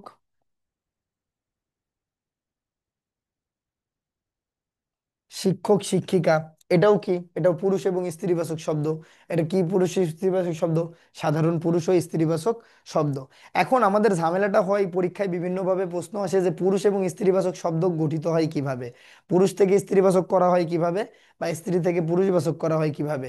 তো এটা আমরা যদি দেখি তাহলে আমরা এখানে দেখতে পাই প্রত্যয় যোগ করে পুরুষ থেকে স্ত্রীবাচক শব্দে রূপান্তর করা হয়। প্রত্যয় যোগ করে কি করা হয়? পুরুষ থেকে স্ত্রীবাচক শব্দ যোগ করা হয়, প্রত্যয় যোগ করে পুরুষ থেকে স্ত্রীবাচক শব্দ করা হয়। যেমন দেখেন, কি কি প্রত্যয়? আ প্রত্যয়, ই প্রত্যয়, আনি প্রত্যয়, নি প্রত্যয়। এইগুলো থেকে হচ্ছে কি যে পুরুষ থেকে স্ত্রীবাচক শব্দ করা হয়।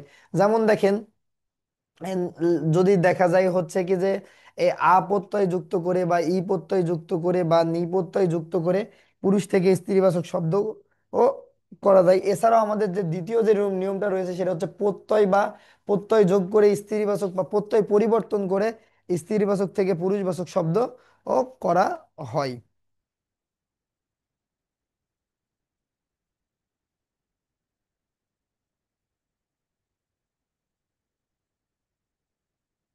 আচ্ছা দেখেন, আমরা তাহলে এখানে দেখতে পারি যে প্রত্যয় যোগ করে কিভাবে হয়। যেমন দেখেন, ননদ,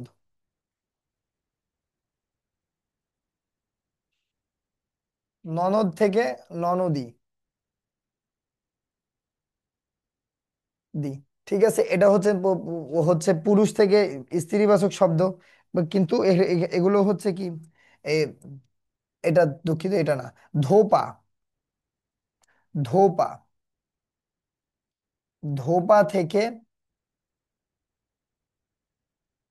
ধোপা নেই।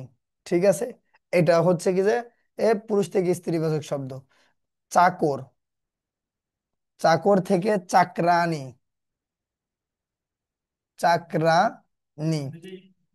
তাহলে এখানে হচ্ছে কি যে পুরুষ থেকে স্ত্রীবাচক শব্দ তৈরি করা হয়। এই আদিল ভাই,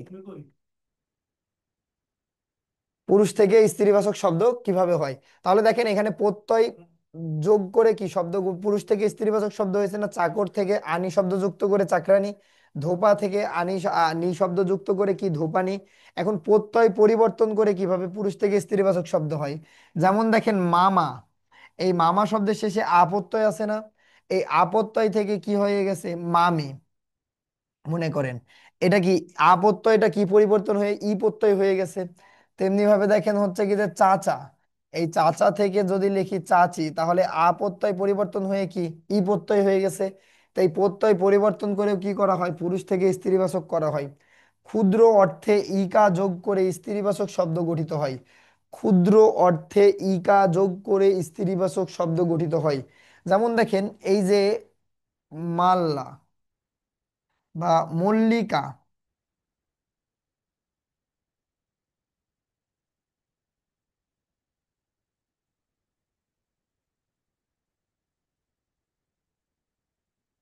এখন দেখেন, মাল্লা, এই মাল্লা মানে হচ্ছে কি বোঝানো হয়?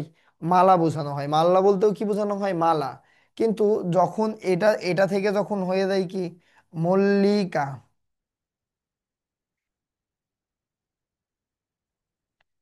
শেষে ইকা প্রত্যয় যুক্ত হলে আয়ের কি আদিস্বর লোপ পায়। এটা তো আমরা প্রত্যয়ের নিয়মে শিখেছি। তো মাল্লা থেকে যখন হয় কি মল্লিকা হয়ে যায়। এখন এই মল্লিকাটা কি, ওই যে হাতে যে আপনারা মেয়েরা যারা আছে হাতে যে যে ফুলের মালাটা পরেন না, ওইটাকে বলা হয় কি মল্লিকা। তাহলে এখানে কি হচ্ছে কি যে এই ইকা প্রত্যয় যুক্ত হয়ে মালাটা কি ছোট হয়ে গেছে না? তারপরে আমরা লিখতে পারি নাটক, আমরা লিখতে পারি কি নাটক, আমরা লিখতে পারি কি নাটক। এই নাটক থেকে কি হয়? না,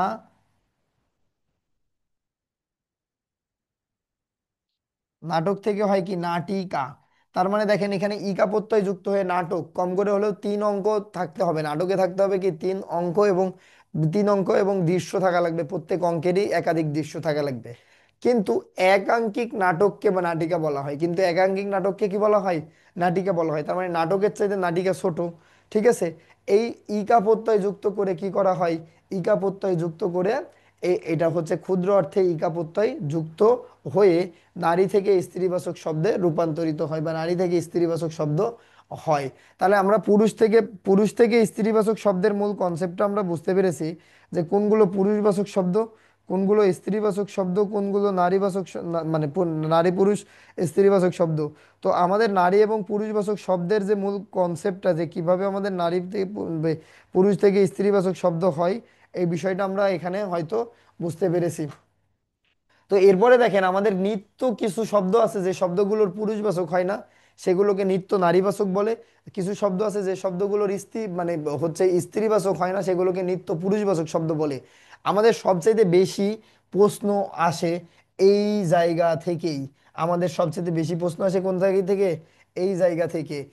এর কারণে এইগুলো একটু 5 স্টার দিয়ে দিচ্ছে আপনাদের। ঠিক আছে, নিত্য পুরুষবাচক এবং নিত্য স্ত্রীবাচক শব্দ বোঝার ক্ষেত্রে। তো এখন দেখেন নিত্য পুরুষবাচক বা নিত্য স্ত্রীবাচক শব্দ কিভাবে কি কি গুণগুলো। নিত্য পুরুষবাচক শব্দ এগুলো হচ্ছে আমাদের নিত্য পুরুষবাচক শব্দ। ঠিক আছে, আর এটা নিশ্চয়ই স্ত্রীবাচক শব্দ। যেমন দেখেন কবিরাজ, এটা কি মেয়েরা হতে পারে? কাপুরুষ, এটা কি মেয়েরা কি কাপুরুষ হতে পারে? পারে না। এই গৌরব শুধু কারাই অর্জন করতে পারে? ছেলেরাই অর্জন করতে পারে কাপুরুষ হওয়ার গৌরব। রাষ্ট্রপতি, মেয়ে রাষ্ট্রপতি হলেও কি তাকে কি মানে মেয়ে রাষ্ট্রপতি হলেও কি তাকে কি বলে? তাকে বলে হচ্ছে রাষ্ট্রপতি বলে, রাষ্ট্রপতিনি বলে না। ঠিক আছে। ঢাকি, মেয়েরাও ঢাক বাজালে কি তার নাম কি হবে? ঢাকি হবে। তারপর দেখেন বামুন, বামুনকে মেয়ে হতে পারে। কৃতদার মানে দরজা, মানে কৃতদার মানে অকৃতদার মানে অকৃতজ্ঞ কৃতদার। সেনাপতি, মেয়েরাও হলেও কি তাকে বলা হয় সেনাপতিই বলা হবে। যোদ্ধা, মেয়ে যোদ্ধা হলেও তাকে যোদ্ধা বলা হয়। বিচারপতি, মেয়ে হলেও বিচারপতি। পুরোহিত কে হয়? ছেলেরা হয়। এবং এরা নিত্য হচ্ছে পুরুষবাচক শব্দ এইগুলো। নিত্য স্ত্রীবাচক শব্দ এই যে ডাইনি, পেতনি, শাকচুন্নি। এখন সতীন কি মেয়ে হতে পারে, ছেলে হতে পারে? মনে করেন একটা স্ত্রীর দুইটা স্বামী, তো কি বলে সতীন স্বামী বলে, সতীন বাবা বলে ছেলে মেয়েরা? কিন্তু সতীন, সতীন সৎমা বলে। তারপরে দেখেন এই যে এই সৎমা। তারপরে দেখেন এও, এও মানে কি হচ্ছে কি যে মানে এও বলতে বোঝানো হয় যে বাচ্চারা লালন পালন হয় যাদের কাছে, তাকে কি বলে? এও বলে। ঠিক আছে। তো এখানে তাহলে এই যে নিত্য স্ত্রীবাচক শব্দের মধ্যে আমরা এটা দেখতে পাচ্ছি।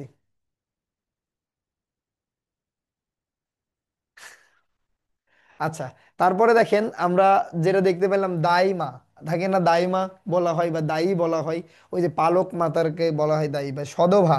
তারপরে দেখেন বিধবা, এই সধবা যে মেয়ের হচ্ছে বিবাহ হয়নি সেটাকে কি বলা হয়? সধবা। আর যার বিবাহ হওয়ার পরে স্বামী মারা গেছে সেটা কি বিধবা? এটা কি ছেলে হতে পারে? পারে না। অন্তঃসত্ত্বা, এটা বা গর্ভবতী, এটা কি ছেলে হতে পারে? পারে না। তারপরে মানে অসূর্যস্পর্শী, অসূর্যস্পর্শী, অরক্ষণীয়, সৎপত্নী, সপত্নী, কুলটা, রূপসী, ললনা, এগুলো ছেলেরা হতে পারে না, তাই এগুলোকে বলা হচ্ছে নিত্য স্ত্রীবাচক শব্দ। নিত্য স্ত্রীবাচক শব্দ। পরবর্তীতে দেখেন বচন, পরবর্তীতে কি দেখবেন? বচন, খুবই গুরুত্বপূর্ণ বিষয় কিন্তু বচন। এই বচনটাকে বলা হয় যে শব্দের মানে বচন শব্দটির অর্থ কিন্তু সংখ্যার ধারণা। এই বচন শব্দটি এবং আমাদের হচ্ছে ওই শব্দটি বচন এবং সংখ্যাবাচক শব্দ, এটা আমরা গোলাই ফেলি। তার মানে বচন শব্দের অর্থ সংখ্যার ধারণা। এখানে কিন্তু এটা গুরুত্বপূর্ণ, সংখ্যার ধারণাকে বচন বলে। কাকে বচন বলে? সংখ্যার ধারণাকে বলে বচন। ঠিক আছে। আর সংখ্যার গণনার ধারণাকে বলা হয় কি? সংখ্যাবাচক শব্দ। সংখ্যার গণনার ধারণা কি? সংখ্যাবাচক শব্দ। আর এখানে শুধু সংখ্যার ধারণাকে বলা হয় কি? বচন। বচন কোনগুলো? রায়েরা, গুলোগুলি, গুলান, সব, সমূহ, বিন্দু, কুঞ্জ, বর্গ, মণ্ডলী, মালা, পর্বত, নিকর, পুঞ্জ, গুচ্ছ, এগুলো হচ্ছে কি? এগুলো হচ্ছে বচন শব্দ, বচনবাচক শব্দাংশ। তো এই বচন হয় দুই প্রকার, একটা এক বচন, আরেকটা কি বচন? বহু বচন। একটি এক বচন এবং একটি কি বচন? বহু বচন। এক বচন কোনটি? যেগুলো দ্বারা সিঙ্গুলার বোঝায়, ঠিক আছে, একক সংখ্যা বোঝায়, সেগুলোকে বলা হয় কি? এক বচন। আর যেটা দ্বারা অধিক বোঝায় সেটা কি? বহু বচন। যেমন দেখেন এই যে বই, এটা কি? এক বচন। তারপরে যদি আমি লিখি এখানে হচ্ছে কি যে চেয়ার, চেয়ার কি? এক বচন। কিন্তু যদি লিখি বইগুলো, বইগুলো, ঠিক আছে, এটা কি? বহু বচন। চেয়ার,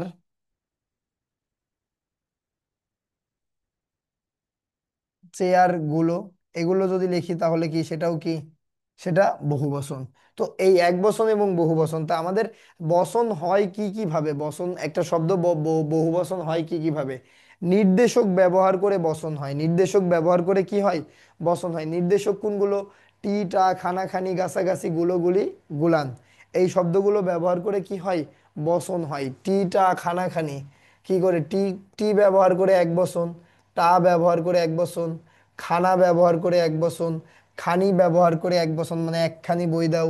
তারপরে হচ্ছে গাছাগাছি, গুলো, এই গুলো, গুলি, এগুলো ব্যবহার করে কি, বহু বচন। ঠিক আছে, টিটা, খানাখানি, গুলো, গুলি, এইগুলো ব্যবহার করে কি হয়, এক বচন এবং বহু বচন হয়, যেটাকে বলা হচ্ছে নির্দেশক ব্যবহার করে বহু বচন। সংখ্যাবাচক শব্দ ব্যবহার করে বহু বচন হয়, সংখ্যাবাচক শব্দ ব্যবহার করে কি হয়, এক বচন বহু বচন হয়। যেমন এখানে যদি আমরা বলি পাঁচটি আম, পাঁচটি আম, এই পাঁচটি আম দ্বারা কি বুঝাই বলেন তো? এখানে বহু বচন বোঝায় না, একাধিক না। তারপরে দেখেন দ্বিত্ব করে, কি করে, দ্বিত্ব করে বহু বচন হয়। যেমন দেখেন রাশি, রাশি কি, রাশি, রাশি, রাশি, রাশি বলতে কি, অধিক বোঝাচ্ছে। ঠিক আছে, ভাড়া, ভাড়া, ভাড়া, ভাড়া, রাশি, রাশি, ভাড়া, ভাড়া। ঠিক আছে, বেশি বেশি কথা বলো, বেশি বেশি, এই যে বেশি বেশি, এগুলো হচ্ছে কি, দ্বিত্ব করে বহুবচন হয়, দ্বিত্ব করে কি হয়, বহুবচন হয়। জাতিবাচক বহুবচন খুবই গুরুত্বপূর্ণ। একই জাতীয় এক বোঝাতে বা জাতিবাচক বহুবচন বলে। যেমন দেখেন বনে বাঘ থাকে, বনে কি থাকে, বনে বাঘ থাকে, বনে বাঘ থাকে, এই এখানে এই বাঘটা কি, বনে বাঘ থাকে, এই বাঘটা কি, বনে যে বাঘ থাকে এই বাঘটা হচ্ছে কি, বাঘটা হচ্ছে একটা বাঘ থাকে না অনেক বাঘ থাকে? তো এখানে বাঘ হচ্ছে কি, বহুবচন। ঠিক আছে, এই আফ্রিকায় সিংহ থাকে, আফ্রিকায় কি থাকে, সিংহ থাকে আফ্রিকায়। তো এই বনে বাঘ থাকে, আফ্রিকায় সিংহ থাকে, পুকুরে মাছ থাকে, কি থাকে, পুকুরে মাছ থাকে, মাছ থাকে। এই পুকুরে মাছ থাকে, এই মাছটা কি, মাছ কি একটা মাছ থাকে পুকুরে? থাকে না। তো তার কারণে এটা হচ্ছে কি, সাগরে তিমি থাকে, তিমি কি একটা থাকে? এগুলো জাতিবাচক বোঝানোর ক্ষেত্রে এগুলো এমনিই কি হয়, বহুবচন হয়। জাতিবাচক বোঝানোর ক্ষেত্রে কি হয়, বহুবচন হয়। তারপরে দেখেন বহু বচনের ক্ষেত্রে আমাদের যে বিষয়গুলো মানতে হয় সেটা হচ্ছে উন্নত প্রাণীবাচকের ক্ষেত্রে যে সকল শব্দ যুক্ত করে বহু বচন করা হয় সেটা হচ্ছে কি, গণ, জন, বিন্দু, সকল, সভা, লোক, কুল, সমাজ, মণ্ডলী, বর্গ, সমূহ, দল, মহল। যেমন দেখেন ভদ্র মহোদয়গণ, ঠিক আছে, উপস্থিত জন, হচ্ছে কি যে উপস্থিত সম্মানিত, উপস্থিত বিন্দু, বর্গ সম্মানিত শিক্ষক বর্গ, ঠিক আছে, শিক্ষক মণ্ডলী, এই হচ্ছে। তারপরে বলা যায় হচ্ছে কি যে এই ভদ্র সমাজের, সামাজিক। তারপর কুল, ঠিক আছে, দেবকুল, ঠিক আছে, লোককুল, মানুষকুল, এগুলো তারপরে হচ্ছে লোকজন, লোকসভা, তারপরে এগুলো, এগুলো তারপরে দেখেন এই যে সভা, কি, সাহিত্য সভা, শিক্ষক সভা, তারপর সকল, সকল শিক্ষক, তারপর সমূহ, কি সমূহ, বুঝে, শিক্ষার্থী সমূহ, দল, কি, খেলোয়াড়ের দল, শিক্ষকের দল, মহল, কি মহল, হচ্ছে কি যে শিল্প মহল, শিল্পী মহল, এগুলো কি, তার মানে উন্নত প্রাণীবাচক শব্দের ক্ষেত্রে বহুবচন করা হয় এই সকল শব্দগুলো দ্বারা। অপ্রাণীবাচক শব্দের ক্ষেত্রে বহুবচন করা হয়, অপ্রাণীবাচক, অপ্রাণীবাচক শব্দের ক্ষেত্রে বহুবচন করা হয়, যে আবলি, আবলি, নিকর, দাম, মালা, রাশি, নিশয়, চেনি, আদি, এই গুচ্ছ, চয় ছ, গুচ্ছ, পুঞ্জ, মণ্ডলী। যেমন আবলি, কবিতা বলি, পুস্তকাবলী, পুষ্পাবলী, নিকর, বা পর্বত নিকর, মেঘ নিকর, দাম, ঠিক আছে, হচ্ছে কি যে এই পদ্ম, পদ্মদাম, ঠিক আছে, তার পুষ্পদাম, মালা, পুষ্পমালা, পর্বতমালা, রাশি, জলরাশি, মেঘরাশি, তারপরে নিশ্চয়, হচ্ছে নিচয়, যেগুলো কি, পর্বত নিচয়, শ্রেণী, এখানে পর্বত শ্রেণী, তারপরে হচ্ছে কি যে বৃক্ষ শ্রেণী, এইগুলো, আদি। তারপরে মণ্ডলী, মণ্ডলী শব্দটা কিন্তু কি হয়, মেঘমণ্ডলী, বায়ুমণ্ডলী, ঠিক আছে, পুঞ্জ, মেঘপুঞ্জ, মেঘগুচ্ছ, এগুলো এগুলো হচ্ছে আমাদের কি, অপ্রাণীবাচক উভয়ের ক্ষেত্রে, প্রাণী এবং অপ্রাণীবাচক উভয়ের ক্ষেত্রে, খুব গুরুত্বপূর্ণ, প্রাণী এবং অপ্রাণীবাচক উভয়ের ক্ষেত্রে সমূহ সকল সব সমুচয় কুল, সমূহ সকল সব সমুচয় এবং কি কুল। যেমন হচ্ছে কি যে সমূহ সকল এগুলো প্রাণীর ক্ষেত্রেও হয়, আবার ও হচ্ছে কি যে উভয় বস্তুর ক্ষেত্রেও হয়। সকল বইগুলো নিয়ে এসো, সকল চেয়ারগুলো একত্রিত করো, সব চেয়ার একত্রিত করো, ঠিক আছে এইগুলো। ঠিক আছে, বৃক্ষকুল, পক্ষীকুল, এইগুলো হচ্ছে কুল শব্দ দ্বারা হয়, সমুচয় শব্দটাও ব্যবহার হয়। এখন কি আপনারা বুঝতে পেরেছেন যে বচনের কনসেপ্টটা কি ক্লিয়ার কিনা একটু জানান।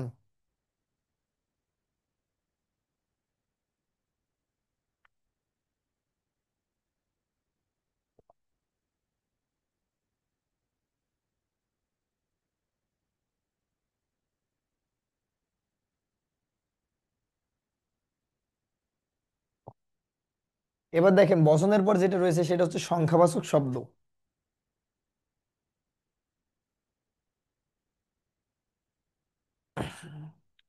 বচনের পর যেটা রয়েছে সেটা হচ্ছে সংখ্যাবাচক শব্দ। সংখ্যাবাচক শব্দটা দেখেন, বচনটা কি ছিল বলেন তো? সংখ্যার ধারণা ছিল বচন। আর সংখ্যাবাচক শব্দটা কি? সংখ্যার গণনালব্ধ ধারণাকে সংখ্যাবাচক শব্দ বলে। সংখ্যার গণনালব্ধ ধারণাকে কি বলে? সংখ্যাবাচক শব্দ। যেমন দেখেন এখানে আমরা যদি লিখি হচ্ছে, আমরা আমরা যদি এখানে আমরা শব্দ লিখি, যেমন হচ্ছে কি যে আমরা লিখতে পারি বইগুলো, আমরা লিখছিলাম ওখানে বইগুলো, তার মানে এখানে অনেকগুলো বোঝাচ্ছে না? তারপরে আমরা যদি লিখি হচ্ছে কি যে চেয়ার গুলো লিখছিলাম, চেয়ার গুলো, এগুলো ঠিক আছে। এখন যদি আমাদের এখানে বলা হয় পাঁচটি চেয়ার, পাঁচটি বই,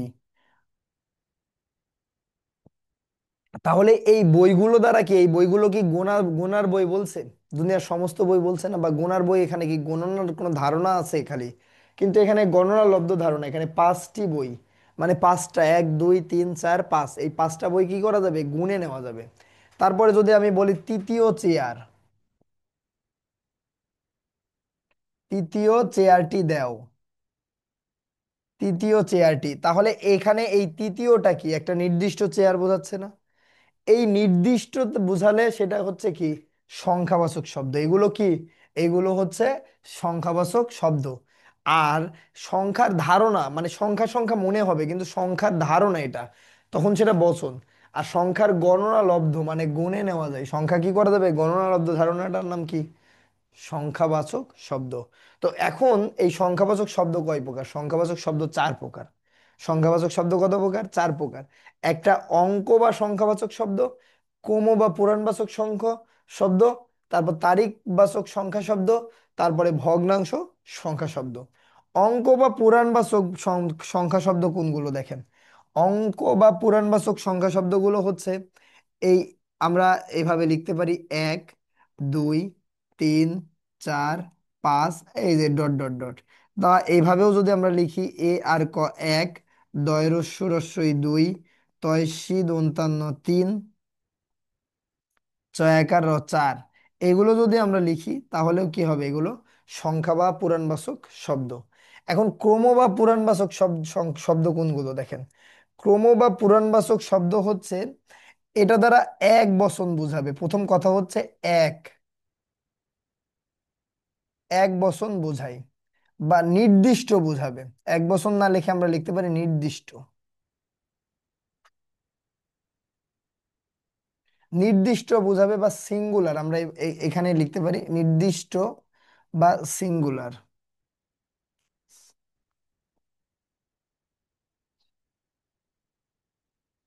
সিঙ্গুলার বুঝাবে, নির্দিষ্ট বা সিঙ্গুলার বুঝাবে। এগুলো কেমন হবে এই সংখ্যাবাচক শব্দগুলো? হবে এইভাবে লিখতে পারেন আপনি প্রথম, এইভাবে লিখতে পারেন দ্বিতীয়, এইভাবে লিখতে পারেন তৃতীয়, বা তৃতীয় চতুর্থ, এইভাবে, এইভাবে। বা আপনি এভাবেও লিখতে পারেন প্রথম, প্রথম,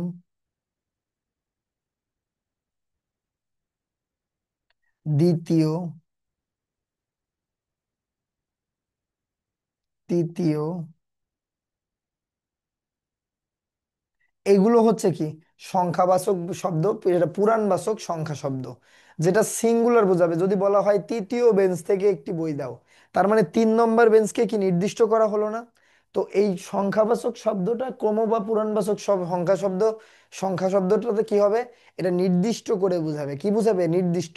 এগুলো হয় প্রথম, দ্বিতীয়, তৃতীয়, চতুর্থ, পঞ্চম, ষষ্ঠ, সপ্তম, অষ্টম, দশম, একাদশ, দ্বাদশ, ত্রয়োদশ, চতুর্দশ, পঞ্চদশ, ষোড়শ, ঊনবিংশ, বিংশ, একবিংশ, মানে হচ্ছে কি যে দ্বাবিংশ, ত্রয়োবিংশ, চতুর্বিংশ, পঞ্চবিংশ, এভাবে 34, 39 তারপর 44 তারপরে 92তম। এই সংখ্যা শব্দ কিছু শব্দ থাকে যেখান থেকে বারবার প্রশ্ন হতে দেখা দেয়, বিশেষ করে রাজশাহী বিশ্ববিদ্যালয়, চট্টগ্রাম বিশ্ববিদ্যালয়, জাহাঙ্গীরনগর বিশ্ববিদ্যালয়, গুচ্ছ, ইসলামী বিশ্ববিদ্যালয়, কুষ্টিয়া, এই বিশ্ববিদ্যালয়গুলোতে এইসব সিলি সিলি টপিকসগুলো থেকে প্রশ্ন হয়। তো তার কারণে আমাদের এইটা হচ্ছে, মনে রাখবেন এই সকল শব্দগুলো সব সংখ্যাবাচক। এখন আসেন গুরুত্বপূর্ণ একটা টপিক, সেটা হচ্ছে কি তারিখবাচক। তারিখবাচক সংখ্যা শব্দ। এই তারিখবাচক সংখ্যা শব্দটা কি? তারিখবাচক সংখ্যা শব্দটা হচ্ছে, মানে তারিখ বোঝায় যে শব্দগুলো দ্বারা কি বোঝায়, তারিখ বোঝায়, সেগুলোকে বলা হয় তারিখবাচক সংখ্যা শব্দ। তারিখ বোঝায়, তাই তারিখবাচক সংখ্যা শব্দ হয়। এখন এই তারিখ বোঝানো শব্দগুলোর কারণে সেটা তারিখবাচক সংখ্যা শব্দ বলে। যেমন দেখেন এই তারিখবাচক সংখ্যা শব্দটার কি, এখানে তারিখবাচক সংখ্যা শব্দটার ক্ষেত্রে যেটা মনে রাখবেন, এটা এই তারিখবাচক সংখ্যা শব্দ কিন্তু 1 থেকে 31 পর্যন্ত, এইটাকে বলা হয় তারিখবাচক সংখ্যা শব্দ। তারিখবাচক সংখ্যা শব্দের প্রথম চারটা, 1 থেকে 4, এটা হচ্ছে হিন্দি। এটা কি বলেন তো? হিন্দি। তারপরে হচ্ছে আমরা এই 5 থেকে, এই 1 থেকে 4টা কি হিন্দি। হিন্দি কেমন, যে যে হিন্দি যদি আমরা উদাহরণ দেখি তাহলে আমরা বুঝতে পারবো। এই যে পহেলা,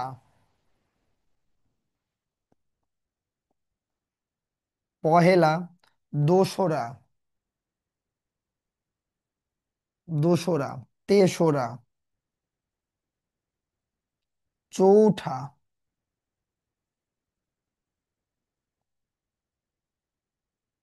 চৌঠা, এই চারটা হচ্ছে কি হিন্দি। তারিখবাচক প্রথম চারটা শব্দ হচ্ছে কি শব্দ, আমাদের হিন্দি শব্দ। তারপরে দেখেন এই তারিখবাচক শব্দগুলোর পরবর্তীতে এই 5 থেকে 18 পর্যন্ত এই শব্দগুলোর সাথে ই প্রত্যয় যুক্ত হয়। কি প্রত্যয় যুক্ত হয়? ই প্রত্যয়। এই শব্দগুলোর সাথে ই প্রত্যয় যুক্ত হয়। আর 19 থেকে 31, 19 থেকে 31 এই শব্দগুলোর সাথে এ প্রত্যয় যুক্ত হয়। এ এ প্রত্যয় যুক্ত হয়। 19 থেকে 31 শব্দগুলোর সাথে কি প্রত্যয় যুক্ত হয়? এ প্রত্যয় যুক্ত হয়। এখন দেখেন, তাহলে এই যে মানে 5 থেকে 18 তারিখবাচক শব্দগুলোর সাথে ই প্রত্যয়, আমরা অনেক সময় লিখি না 26শে মার্চ, 26শে। তাহলে বলেন তো এটা কি ভুল না সঠিক? এটা নিঃসন্দেহে ভুল। কারণ এখানে সে যুক্ত হয় না। তারিখটা কি দেখেন তো, এটার বানান কি? 26, তার সাথে এ যুক্ত করা হচ্ছে না? 26 এর সাথে এ যুক্ত করা হচ্ছে না? ভুল লিখছি।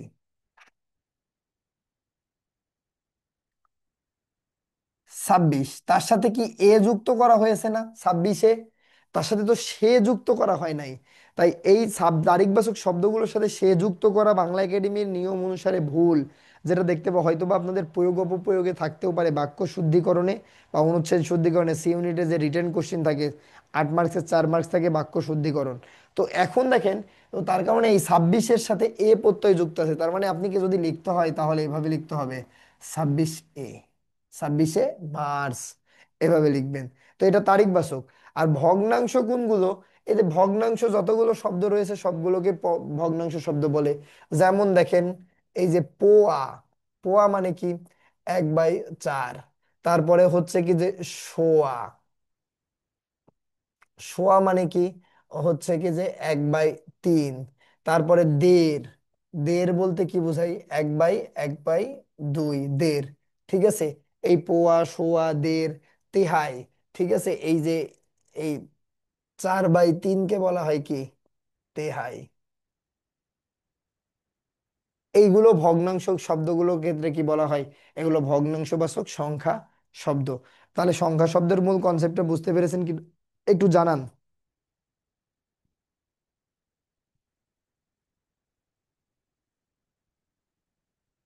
ওকে, তাহলে আমরা পরবর্তী যে আলোচনায় যাব সেটা হচ্ছে কি, সংখ্যাবাচক শব্দের পরে রয়েছে সেটা হচ্ছে পদাশ্রিত নির্দেশক। পদাশ্রিত নির্দেশক, পদাশ্রিত নির্দেশক কোনগুলো?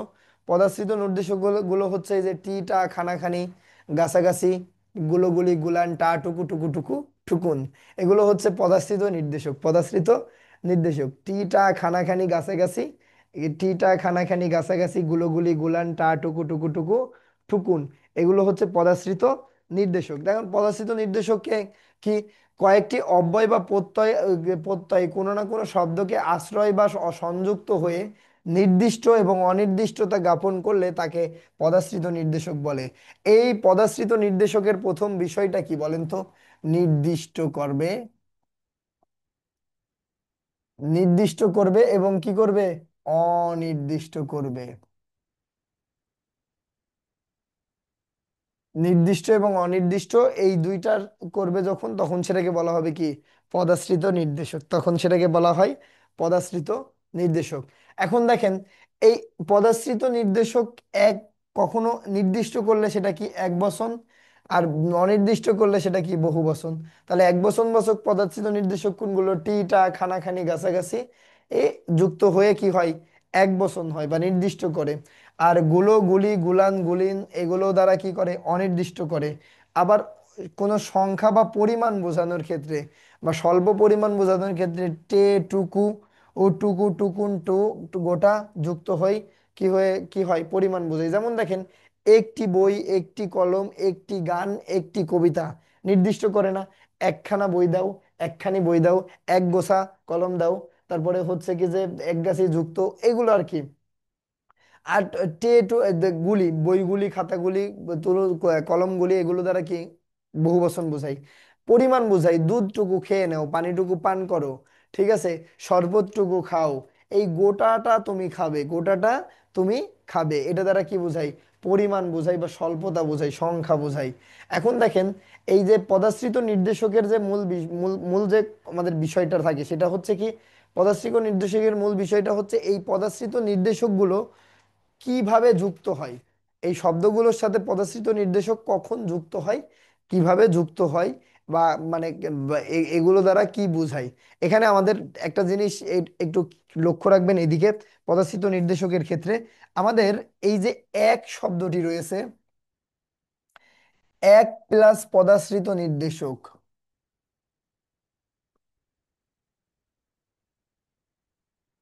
পদাশ্রিত নির্দেশক সমান কি করে? নির্দিষ্ট করে, অনির্দিষ্ট করে, কি করে? অনির্দিষ্ট করে। এক প্লাস পদাশ্রিত নির্দেশক, এক সংখ্যার সাথে পদাশ্রিত নির্দেশক যুক্তি করে কি হয়? অনির্দিষ্ট করে। যদি আমরা উদাহরণ দেখি, যেমন একটি আম, এক, এই যে টি, এখন যদি লিখি আমরা আম, তার মানে আমাকে একটি আম দাও, তার মানে কি কোনো নির্দিষ্ট আম? না, যে কোনো একটি আম দিবে, যে কোনো একটি আম না, এখানে এটা কোনো কি না? নির্দিষ্ট না। তাহলে পদাশ্রিত নির্দেশক কি করে? সর্বপ্রথম একের সাথে পদাশ্রিত নির্দেশক যুক্ত হয়ে অনির্দিষ্ট করে, আর বাকি এক ছাড়া অন্য সংখ্যা, সংখ্যা প্লাস পদাশ্রিত নির্দেশক, পদাশ্রিত পদাশ্রিত নির্দেশক কি করে? নির্দিষ্ট করে।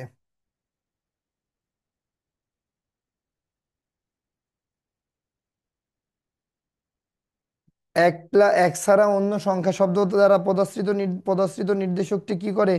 নির্দিষ্ট করে।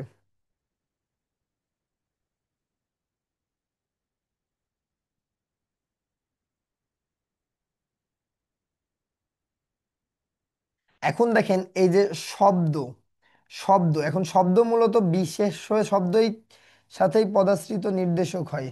শব্দ প্লাস পদাশ্রিত নির্দেশক, শব্দ প্লাস কি? পদাশ্রিত নির্দেশক,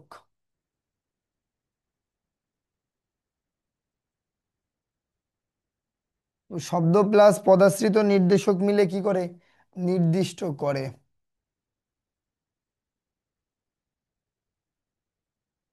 শব্দ প্লাস পদাশ্রিত নির্দেশক মিলে কি করে? নির্দিষ্ট করে। শব্দ প্লাস পদাশ্রিত নির্দেশক মিলে কি হয়? নির্দিষ্ট হয়। তাহলে আমরা এখানে পদাশ্রিত নির্দেশকের মূল বিষয়টা এখানে আমরা দেখলাম। সেটা কি, কোনো কোনো পদাশ্রিত নির্দেশক নির্দিষ্ট করে, কোনো কোনো পদাশ্রিত অনির্দিষ্ট করে। আমরা বলছি এক শব্দটার সাথে যে পদাশ্রিত নির্দেশকটি যুক্ত হয় তখন সেটা কি হয়? তখন সেটা অনির্দিষ্ট হয়। তাছাড়া অন্য সংখ্যা শব্দ বা অন্য শব্দের সাথে যুক্ত হলে তখন সেটা কি হয়? পদস্থিত নির্দেশকটি নির্দিষ্ট হয়। এখন আরেকটা কনসেপ্ট মনে রাখবেন, সেটা হচ্ছে সব পদাশ্রিত নির্দেশক শব্দের শেষে বসে, কিন্তু কি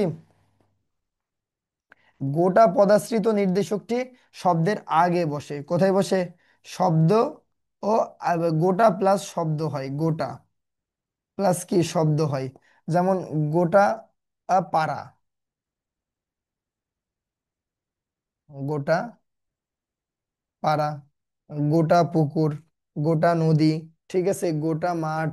এগুলো হচ্ছে কি, গোটা শব্দটা পদস্থিত নির্দেশকটি কি বসে? শব্দের আগে বসে, শব্দের আগে বসে। এখানে আরেকটা বিষয় মনে রাখবেন, নিরর্থক অর্থে, নিরর্থক অর্থে, নিরর্থক অর্থে, নিরর্থক অর্থে,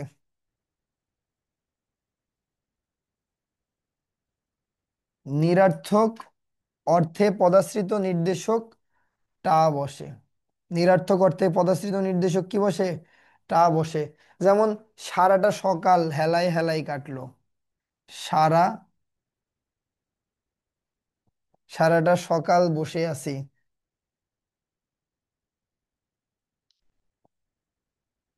বসে আছি তোমার অপেক্ষায়। সারাটা সকাল বসে আছি তোমার অপেক্ষায়। তো এই সারাটা সকাল দ্বারা কি হুদাই, মানে নিরর্থক অর্থে টা ও পদাশ্রিত নির্দেশকটি কি হয়? ব্যবহার হয়। পদাশ্রিত নির্দেশকটি ব্যবহার হয়। এখন আরো কয়টা পদাশ্রিত নির্দেশক আছে, একটু গুরুত্বপূর্ণ ভাবে মনে রাখবেন। এই তা পদাশ্রিত নির্দেশকটি কাগজ বোঝাতে ব্যবহার হয়।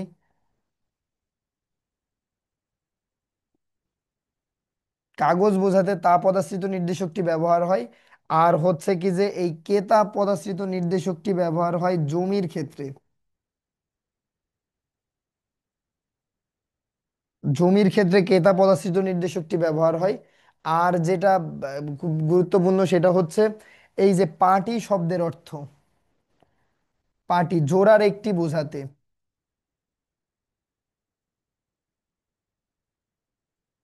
জোড়ার একটি বোঝাতে,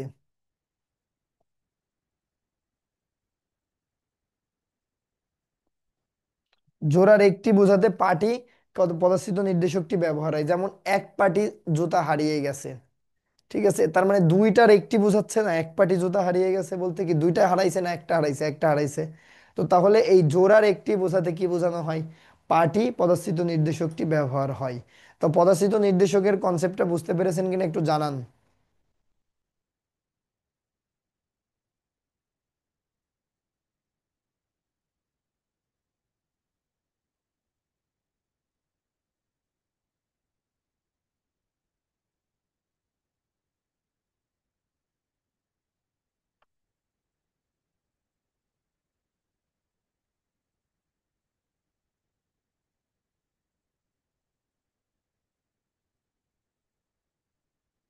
আচ্ছা, পদস্থিত নির্দেশক শব্দ বুঝলে আমরা একটু যেটা দেখবো সেটা হচ্ছে দ্বিরুক্তি শব্দ।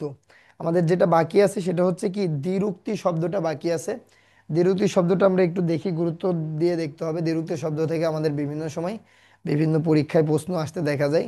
দ্বিরুক্তি শব্দ নতুন বইয়ে যেটার নাম হয়েছে শব্দদ্বিত্ব, যেটার নাম হয়েছে কি শব্দদ্বিত্ব। তো আমরা দ্বিরুক্তি শব্দটার শব্দদ্বিত্বটা একটু বুঝবো, একটু আমরা একসাথেই বুঝবো। কিন্তু দুইটার মধ্যে একটু তফাৎ আমাদের বর্তমানে রয়েছে, সেই তফাৎটা আমরা দেখব। তার আগে আমরা একটা লিখি, সেটা হচ্ছে একটা শব্দদ্বিত্ব আর একটা দ্বিরুক্তি শব্দ। একটা শব্দদ্বিত্ব এবং কি আরেকটি দ্বিরুক্তি শব্দ। তো আমরা যদি এই পাশে লিখি তাহলে লিখবো শব্দদ্বিত্ব, তয়ে বয়ে। আর এখানে আমরা দেখব হচ্ছে কি যে দ্বিরুক্তি শব্দ,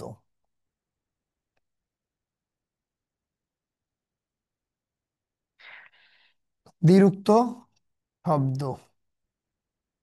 তো দেখেন একটা একটা হচ্ছে কি শব্দদ্বিত্ব এবং একটি হচ্ছে দ্বিরুক্ত শব্দ।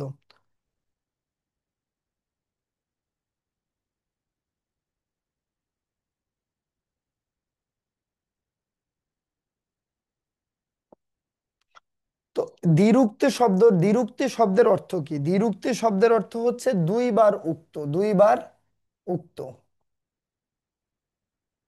বার উক্ত। তার মানে একই শব্দ যখন দুইবার উক্ত হবে তখন সেটাকে বলা হয় দ্বিরুক্তি, দ্বিরুক্তি শব্দ। তখন সেটাকে বলা হবে কি? দ্বিরুক্তি শব্দ।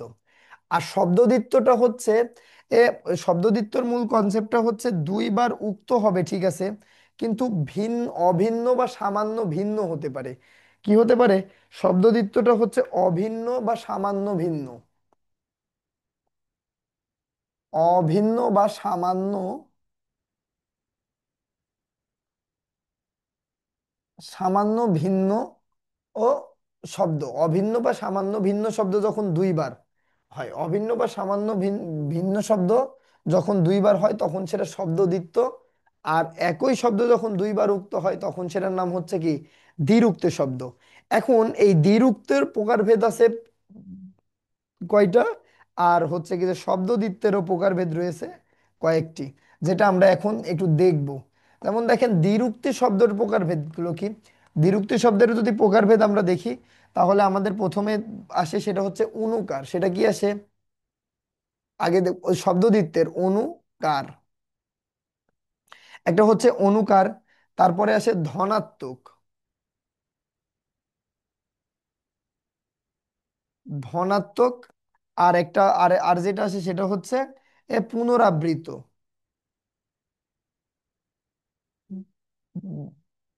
পুনরাবৃত্ত।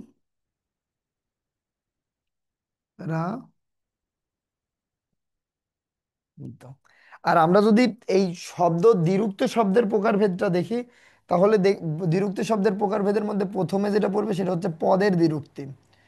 সেটা কি? পদের দ্বিরুক্তি।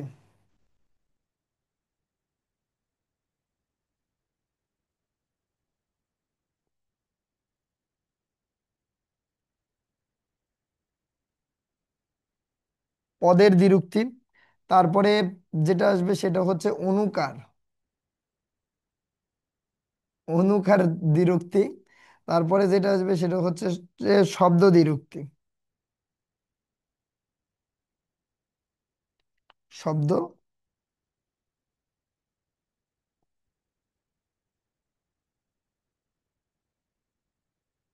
শব্দ দ্বিরুক্তি।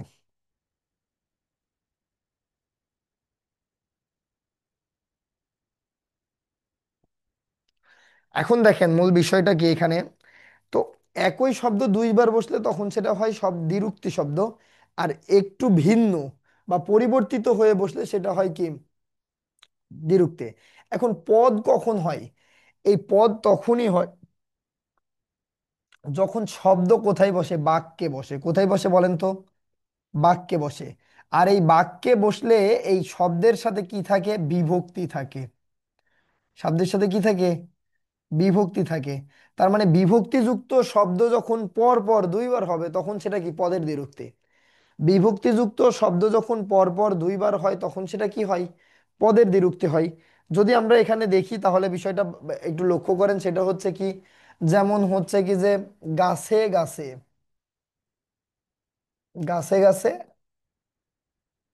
ঘরে ঘরে, ঘরে ঘরে, ঠিক আছে। এই গাছে গাছে, গাছের সাথে কি রয়েছে? গাছের সাথে আমাদের কি বিভক্তিটা রয়েছে না? এই যে ঘরের সাথে বিভক্তি রয়েছে না? তো বিভক্তিযুক্ত শব্দ যখন পরপর দুইবার বসে তখন সেটাকে বলা হয় পদের দ্বিরুক্তি। তখন যেটাকে বলা হয় কি? পদের দ্বিরুক্তি। আর অনুকার দ্বিরুক্তিটা কি? অনুকার দ্বিরুক্তিটা হচ্ছে প্রকৃতির শব্দ, একটা কি প্রকৃতি অনুকৃত শব্দ এবং প্রাণী, প্রাণী অনুকৃত শব্দগুলোকে কি বলা হয়? অনুকার দ্বিরুক্তি। প্রকৃত অনুকৃত শব্দ এবং প্রাণী অনুকৃত শব্দগুলোকে বলা হচ্ছে কি? বলা হচ্ছে এ, অনুকার দ্বিরুক্তি, বলা হচ্ছে অনুকার দ্বিরুক্তি। যেমন সা সা করে বাতাস বইছে। তারপরে ঢং ঢং করে ঘন্টা বাজে। ঢং ঢং করে কি বাজে? ঘন্টা বাজে, ঠিক আছে। এই ঘেউ ঘেউ করে কুকুর ডাকে। ঘেউ ঘেউ করে কি করে? কুকুর ডাকে। তারপরে খা খা করছে, রোদে কি করছে? খা খা করছে। এগুলো হচ্ছে কি অনুকার দ্বিরুক্তি। প্রকৃতি অনুকৃত শব্দ এবং প্রাণী অনুকৃত শব্দগুলো আমরা যেভাবে উচ্চারণ করি সেগুলোকে বলা হয় কি অনুকার দ্বিরুক্তি। যেমন কুট কুট করে মশা কামড়াই। তারপরে দেখেন শব্দের দ্বিরুক্তি, একই শব্দ যেগুলোতে বিভক্তি থাকবে না সেই সকল শব্দগুলো যখন দুইবার বসবে তখন সেটা শব্দের দ্বিরুক্তি। যেমন দেখেন রাশি রাশি,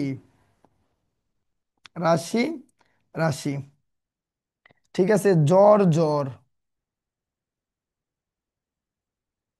জ্বর জ্বর বোধ করছি, ভাড়া ভাড়া, ঠিক আছে। তো এইগুলো হচ্ছে কি, এইগুলো হচ্ছে শব্দের দ্বিরুক্তি। এই হচ্ছে আমাদের দ্বিরুক্তির কনসেপ্ট। এবার আমরা যদি দেখি শব্দ দ্বিত্বটা যদি দেখি, তাহলে আমরা যেটা দেখতে পাবো সেটা হচ্ছে অনুকার দ্বিরুক্তি। একটি শব্দ এবং একটি সাউন্ড যখন থাকবে, দেখেন এই অনুকারটা কি বলেন তো, একটি শব্দ, একটি শব্দ প্লাস একটি সাউন্ড, একটি শব্দ এবং একটি সাউন্ড যখন থাকবে তখন সেটা কি হবে, একটি একটি শব্দ এবং একটি সাউন্ড থাকবে তখন সেটা হবে অনুকার। তখন সেটা কি হবে বলেন তো, অনুকার হবে। যেমন দেখেন এই অঙ্ক, টঙ্ক, আম, টাম, ঠিক আছে, কেক, টেক, এগুলো কি একটি শব্দ এবং একটি সাউন্ড না, যেটার কোনো অর্থ নাই? সেটা হচ্ছে কি, সেটা হচ্ছে অনুকার শব্দ দ্বিত্ব, অনুকার শব্দ দ্বিত্ব। ধনাত্মক শব্দ দ্বিত্ব কোনগুলো, এই যে প্রকৃতি অনুকৃত যে শব্দগুলো রয়েছে, বা হচ্ছে প্রকৃতি অনুকৃত যে সব শব্দ, প্রকৃতি অনুকৃত যে সকল শব্দ রয়েছে বা প্রাণীর আওয়াজ রয়েছে, এগুলো ধনাত্মক।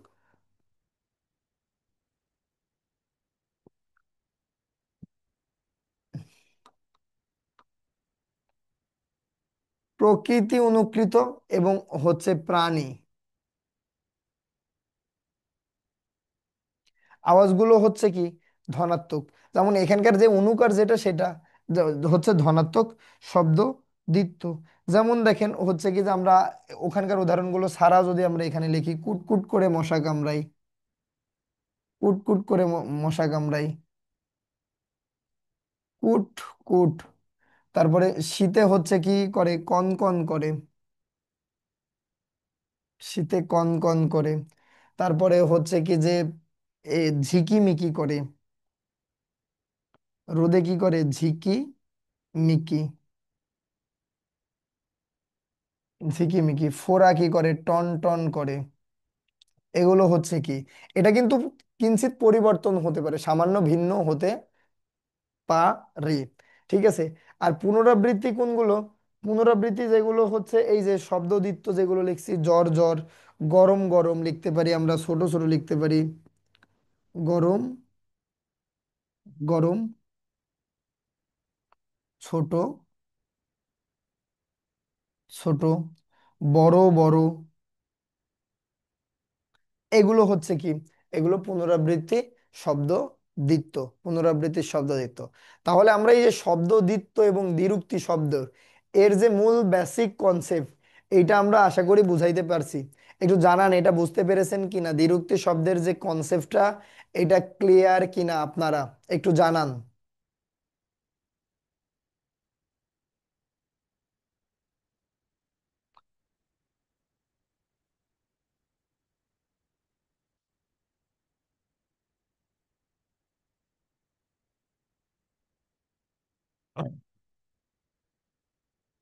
তো এছাড়াও আমাদের আজকের যে শীট, যে 10 এবং 11 নম্বর, 11 এবং 12 নম্বর যে শীটগুলো রয়েছে, তার মধ্যে উল্লেখযোগ্য সমস্ত বিষয়গুলোই আমরা পড়িয়ে পড়িয়ে ফেলেছি। এই সংখ্যাবাচক শব্দ, পদশ্রিত নির্দেশক, দ্বিরুক্ত, সূচনা, সুচেতনা তো আমরা আগের দিনই পড়িয়ে ফেলেছিলাম 11 নম্বর লেকচারে। তারপরে আমরা আজকে যেটা বাকি আছে একটা টপিক, সেটার মধ্যে একটা একটা হচ্ছে গৃহ। এই গৃহ টপিক্সটা নিয়ে একটু কথা বলি আমরা। সেটা হচ্ছে এই গৃহ, গৃহ মানে হচ্ছে ঘর, গৃহ মানে কি ঘর বা বাড়ি, আপনি যেটাই বলেন না কেন, বাড়ি। এই গৃহটা লিখেছেন কে, গৃহটা লিখেছেন বেগম রোকিয়া, বেগম রোকেয়া। বেগম রোকেয়া সাখাওয়াত হোসেন বা বেগম রোকেয়া গৃহটা লিখেছেন। এখন দেখেন, এই যে বেগম রোকেয়া সাখাওয়াত হোসেন, ইনি হচ্ছে একটা লজিক্যাল মহিলা, মানে ইনি লজিক ছাড়া কোনো কথা বলেন না। তো যখনই তিনি বলবেন, কথাবার্তা বলেছেন, তখনই তিনি কি দেখেছেন, লজিক দেখিয়েছেন। লজিক দেখানোর কারণে এই কথাগুলো তিনি বলেছেন। এখন দেখেন, এই যে বেগম রোকেয়া সাখাওয়াত হোসেন, তিনি জন্মগ্রহণ করেছিলেন কত সালে? জন্মগ্রহণ করেছিলেন তিনি 1880 সালে। 1880 সালে। এবং মৃত্যুবরণ করেছিলেন 1932 সালে। এই 1932 সালে মৃত্যুবরণ করেছিলেন, 1880 সালে জন্মগ্রহণ করেছিলেন। তাকে বলা হয় বেগম রোকেয়া সাখাওয়াত হোসেন জন্ম এবং জন্ম সালটা ছিল হচ্ছে 9ই ডিসেম্বর, 9ই ডিসেম্বর।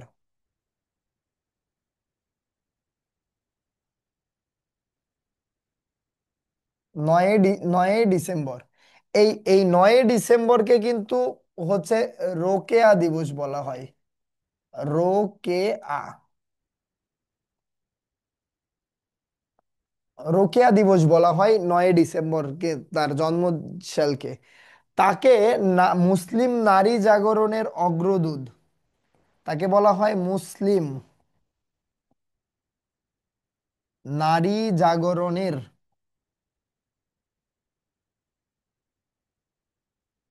অগ্রদূত। তাকে বলা হয় মুসলিম নারী জাগরণের অগ্রদূত বলা হয় বেগম রোকেয়া সাখাওয়াত হোসেনকে। বেগম রোকেয়া প্রতিষ্ঠা করেছিলেন সাখাওয়াত মেমোরিয়াল ট্রাস্ট। ঠিক আছে। বেগম রোকেয়া হচ্ছে, তার উল্লেখযোগ্য কিছু গ্রন্থগুলোর মধ্যে রয়েছে মতিচুর, তারপরে অবরাদ্যবাসিনী, সুলতানার স্বপ্ন, সুলতানাস ডিম। এই গ্রন্থগুলো অধিক গুরুত্বপূর্ণ এবং উল্লেখযোগ্য গ্রন্থগুলোর মধ্যে অন্যতম।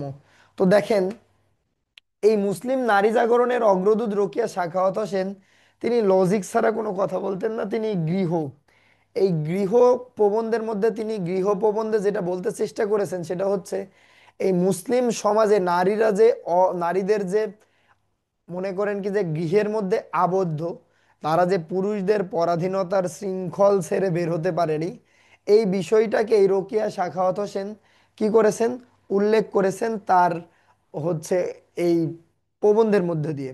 তিনি এখানে কয়েকটা বাড়ির চিত্র দেখিয়েছেন, একটা জমিদার শ্রেণীর বাড়ির, একটা সমাজের নিম্ন শ্রেণীর, একটা মধ্যবিত্ত শ্রেণীর, একটা ব্যবসায়ী তালুকদার শ্রেণীর বাড়িকে দেখিয়েছেন। এইগুলো দেখিয়ে কি করছেন, যে প্রত্যেকটা বাড়ির, প্রত্যেকটা গৃহে নারীদের অবস্থা কেমন। নারীদের অবস্থা খুবই শোচনীয়, নারীদের অবস্থা খুবই বঞ্চনীয়। তার কারণে বেগম রোকেয়া সাখাওয়াত হোসেন, এই যে তার তার যে লেখা বা তার এই গৃহের মধ্য দিয়ে নারীদের সেই পরাধীনতার শৃঙ্খলটাকে তিনি উচ্চারিত করেছেন। এখানে তিনি বলেছেন যে এই তার এই প্রবন্ধের মধ্য দিয়ে নারীদের অধিকার, নারীদের এই শৃঙ্খল মুক্তির জন্য নারীদেরকেই দায়ী করেছেন তিনি। বলেছেন কি, তিনি বলেছেন নারীরা শিক্ষার প্রতি অনীহা, তারা শিক্ষা গ্রহণ করতে চায় না এবং সমাজ তাদের শিক্ষা গ্রহণ থেকে বঞ্চিত রেখেছে। তো বেগম রোকেয়া সাখাওয়াত হোসেনের হচ্ছে কি, যে এই সব প্রবন্ধের মধ্য দিয়ে তিনি এই মূলভূত এই বিষয়গুলোই আমাদের সামনে তুলে ধরেছেন তার এই প্রবন্ধের মধ্য দিয়ে। তো এই যে আমাদের দীর্ঘ অ্যাডমিশনের পথ পরিক্রমা, যেখানে আমরা হচ্ছে চেষ্টা করেছি আপনাদের বাংলার প্রত্যেকটা লেকচার, আমি প্রত্যেকটা টপিকস পুড়িয়ে দেওয়ার, কনসেপ্ট ক্লিয়ার করে বুঝিয়ে দেওয়ার জন্য, যেখানে আপনার হচ্ছে কি, যে বাংলা ব্যাকরণের সবচেয়ে গুরুত্বপূর্ণ কিছু টপিকস রয়েছে, যে টপিকসগুলোর মধ্যে অন্যতম, যেখান থেকে ঢাকা বিশ্ববিদ্যালয়ে প্রশ্ন আসবেই ইনশাল্লাহ, সেগুলোর মধ্যে একটা বানান, শব্দ, মানে এই শব্দগুলো, শব্দ প্রকরণ, অর্থগত, উৎপত্তিগত, উৎসগত শব্দ, এইগুলো থেকে আমাদের প্রশ্ন আসবেই ঢাকা বিশ্ববিদ্যালয়ের এখানে। তাছাড়া আমাদের ঢাকা বিশ্ববিদ্যালয়ের উচ্চারণ থেকে প্রশ্ন আসে, বিশেষ করে উচ্চারণের ওই জায়গাটা, সংবৃত এবং বিবৃত উচ্চারণ, অধ্বনি এবং এ ধ্বনির, এটা খুবই গুরুত্বপূর্ণ। তারপরে প্রশ্ন আসবে হচ্ছে ঢাকা বিশ্ববিদ্যালয়ের বাক্য থেকে। তারপর বর্ণ ও বর্ণ প্রকরণ থেকে প্রশ্ন হবে। বা বাক্য প্রকরণ থেকে প্রশ্ন হবে, পদ প্রকরণ থেকে প্রশ্ন হবে। রিটেনে হয়তো বা পদ আইডেন্টিফিকেশনও থাকতে পারে প্রশ্ন আপনাকে। এছাড়াও আপনার প্রশ্ন থাকবে হচ্ছে পদ আইডেন্টিফিকেশন ছাড়াও আপনার প্রশ্ন থাকতে পারে এখানে আরো যে বিষয়টা সেটার মধ্যে থাকবে বাক্য শুদ্ধিকরণ বা অনুচ্ছেদ শুদ্ধিকরণ, যেখানে আমরা বলছিলাম ওই যে নত্য সত্য বিধান বানানটা গুরুত্বপূর্ণ, এবং ওই যে বাক্যের সাথে বাক্যের যোগ্যতার সাথে বাহুল্য দোষ, গুরুচণ্ডালী দোষ, তারপরে দুর্বোধ্যতা, বাগধারার ভুল প্রয়োগ, উপমার ভুল প্রয়োগ, এই বিষয়গুলো থেকে প্রশ্ন এসে থাকে। বিরসন অংশ থেকে যেখান থেকে প্রশ্ন ঢাকা বিশ্ববিদ্যালয় করে তার মধ্যে প্রধান যে বিষয়গুলো সেটা হচ্ছে, সেগুলোর মধ্যে অন্যতম যেটি সেটি হচ্ছে এই বাগধারা, সমর্থক সমর্থক শব্দ, বাগধারা, এবং আমাদের প্রতিশব্দ যেটা থাকবে সমর্থক শব্দ। তারপরে হচ্ছে আহ, এই পারিভাষিক শব্দ খুবই গুরুত্বপূর্ণ, বাগধারা এবং পারিভাষিক শব্দ, যেখান থেকে ঢাকা বিশ্ববিদ্যালয় প্রশ্ন করবে। এখান থেকে আপনি প্রশ্ন কমন পারবেন। এছাড়াও বিরসন অংশ থেকে এক কথায় প্রকাশ পড়বেন। সি ইউনিটের রিটেনের জন্য আপনাদের জন্য সবচেয়ে গুরুত্বপূর্ণ যেগুলো আমি বেশি মনে করি সেটা হচ্ছে এই অনুচ্ছেদ বা শুদ্ধিকরণ বা বাক্য শুদ্ধিকরণ। এখানে আপনার 5টা 7টা কোনোবার বা এরকম ভুল থাকে, এই ভুলগুলো আপনি কারেক্ট করতে হবে। কারেক্ট করতে পারলে কি করতে পারবেন আপনি, মনে করেন এখানে রিটেনে আপনার ভালো করার সম্ভাবনাটা বেশি থাকে। ইংরেজির রিটেনটা আপনি একটু ভালো করার চেষ্টা করবেন, বাংলার রিটেনটা আমি মোটামুটি মনে করি আপনারা পারবেন। আর আপনাদের যে বিরসন অংশের কথা বললাম, ব্যাকরণ অংশের কথা বললাম, এটা তো চরম বাস্তবতা। পরীক্ষা দিতে যাওয়ার সময় আপনাদের কি শুধু কালো কালির বল পয়েন্ট আর এমসিকিউ, আমার অ্যাডমিট কার্ড ছাড়া কিছু নিয়ে যাবেন না। আর অ্যাডমিট কার্ডের কালো কালির বল পেন চাইলে একটু পানি নিয়ে যেতে পারেন। তো এখানে বৃত্ত ভরাট করার সময় একটু খুব ভালোভাবে লক্ষ্য রাখবেন, রোল নাম্বার রেজিস্ট্রেশন নাম্বার এগুলো তো ভরাট ভালো করে করবেনই। বৃত্তের বাইরে যেন চলে না যায়। প্রত্যেক বছর ঢাকা বিশ্ববিদ্যালয় থেকে বহু সংখ্যক এমসিকিউ বা ওএমআর বাদ পড়ে যায় শুধু বৃত্ত ভরাটের জন্য। তাই এগুলো একটু কেয়ারফুলি চেষ্টা করবেন করার জন্য। এমসিকিউ তো চেষ্টা করবেন, যারা বি ইউনিটের এক্সাম দিবেন তারা রিটেনটা একটু ভালো চেষ্টা করবেন। আমাদের হয়তো আজকে এই ইউসিসির অনলাইন বাংলা ক্লাস এখানেই শেষ হবে। আমার হচ্ছে বা ইউটিউব চ্যানেল বা ফেসবুক পেজ আছে, এটার না কথা বলছিলাম, বাংলা সম্ভার। সেখানে আপনারা কয়েকটা রিটেনের লাইভ ক্লাস পাবেন, সেখানে আমরা দেওয়ার চেষ্টা করব বা নেওয়ার চেষ্টা করব। তো আশা করি আপনারা ভালো থাকবেন, সুস্থ থাকবেন। এতদিন আমি আপনাদের সামনে ছিলাম কম জ্ঞানী মুমিন আহমেদ সামির। তো আপনাদের কথা বলার সময় হয়তোবা অনেক ভুল বলেছি, বলার সময় অনেক বেশি বলেছি। তো আমার ভুল ত্রুটিগুলো একটু ক্ষমা সুন্দর দৃষ্টিতে দেখবেন, চেষ্টা করেন। আর অল্প কয়দিন আছে, একটু পরিশ্রম করেন, এখনো সম্ভব। মানে অপারগতা থেকে মানে সাফল্যের চূড়ায় পৌঁছানোর জন্য মনে রাখবেন, আপনার ওই যে পরীক্ষার সময় যে 90 মিনিট আছে না, আপনার চাইতে অনেক ভালো প্রিপারেশন নিয়ে যাবে অনেকে, কিন্তু ওই 90 মিনিট ভালো কাজে লাগাইতে যে পারবে সেই হচ্ছে কামিয়াব হবে। আপনার ওই 90 মিনিট আপনার, ফুটবল খেলার যে 90 মিনিট সময় থাকে না, ঠিক এমনই বিষয়টা।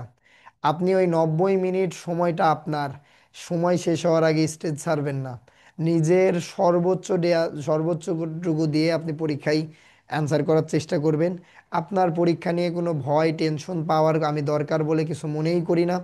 আপনাদের পরীক্ষার আজীবন যত পরীক্ষা দিয়েছেন তার সাথে সহজ গার্ড হবে ঢাকা বিশ্ববিদ্যালয়ে ভর্তি পরীক্ষা দিতে গিয়ে দেখবেন।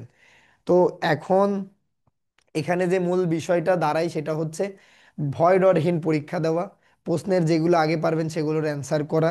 এখন এখানে মনে করেন 60-65 মার্কসের উপর হলে আসলে আর অ্যান্সার না করা।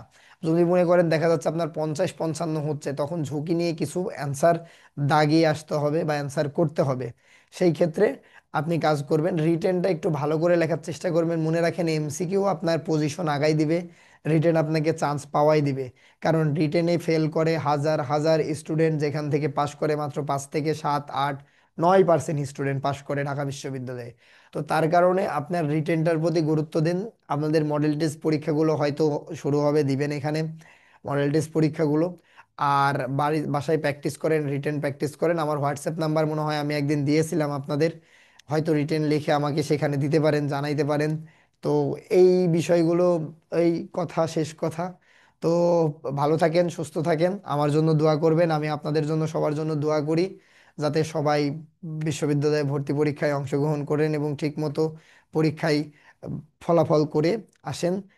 ভালো থাকেন, সুস্থ থাকেন, হয়তোবা দেখা হবে আমার সেই আমাদের ক্যাম্পাসে ইনশাল্লাহ 6 তারিখে পরীক্ষার দিন।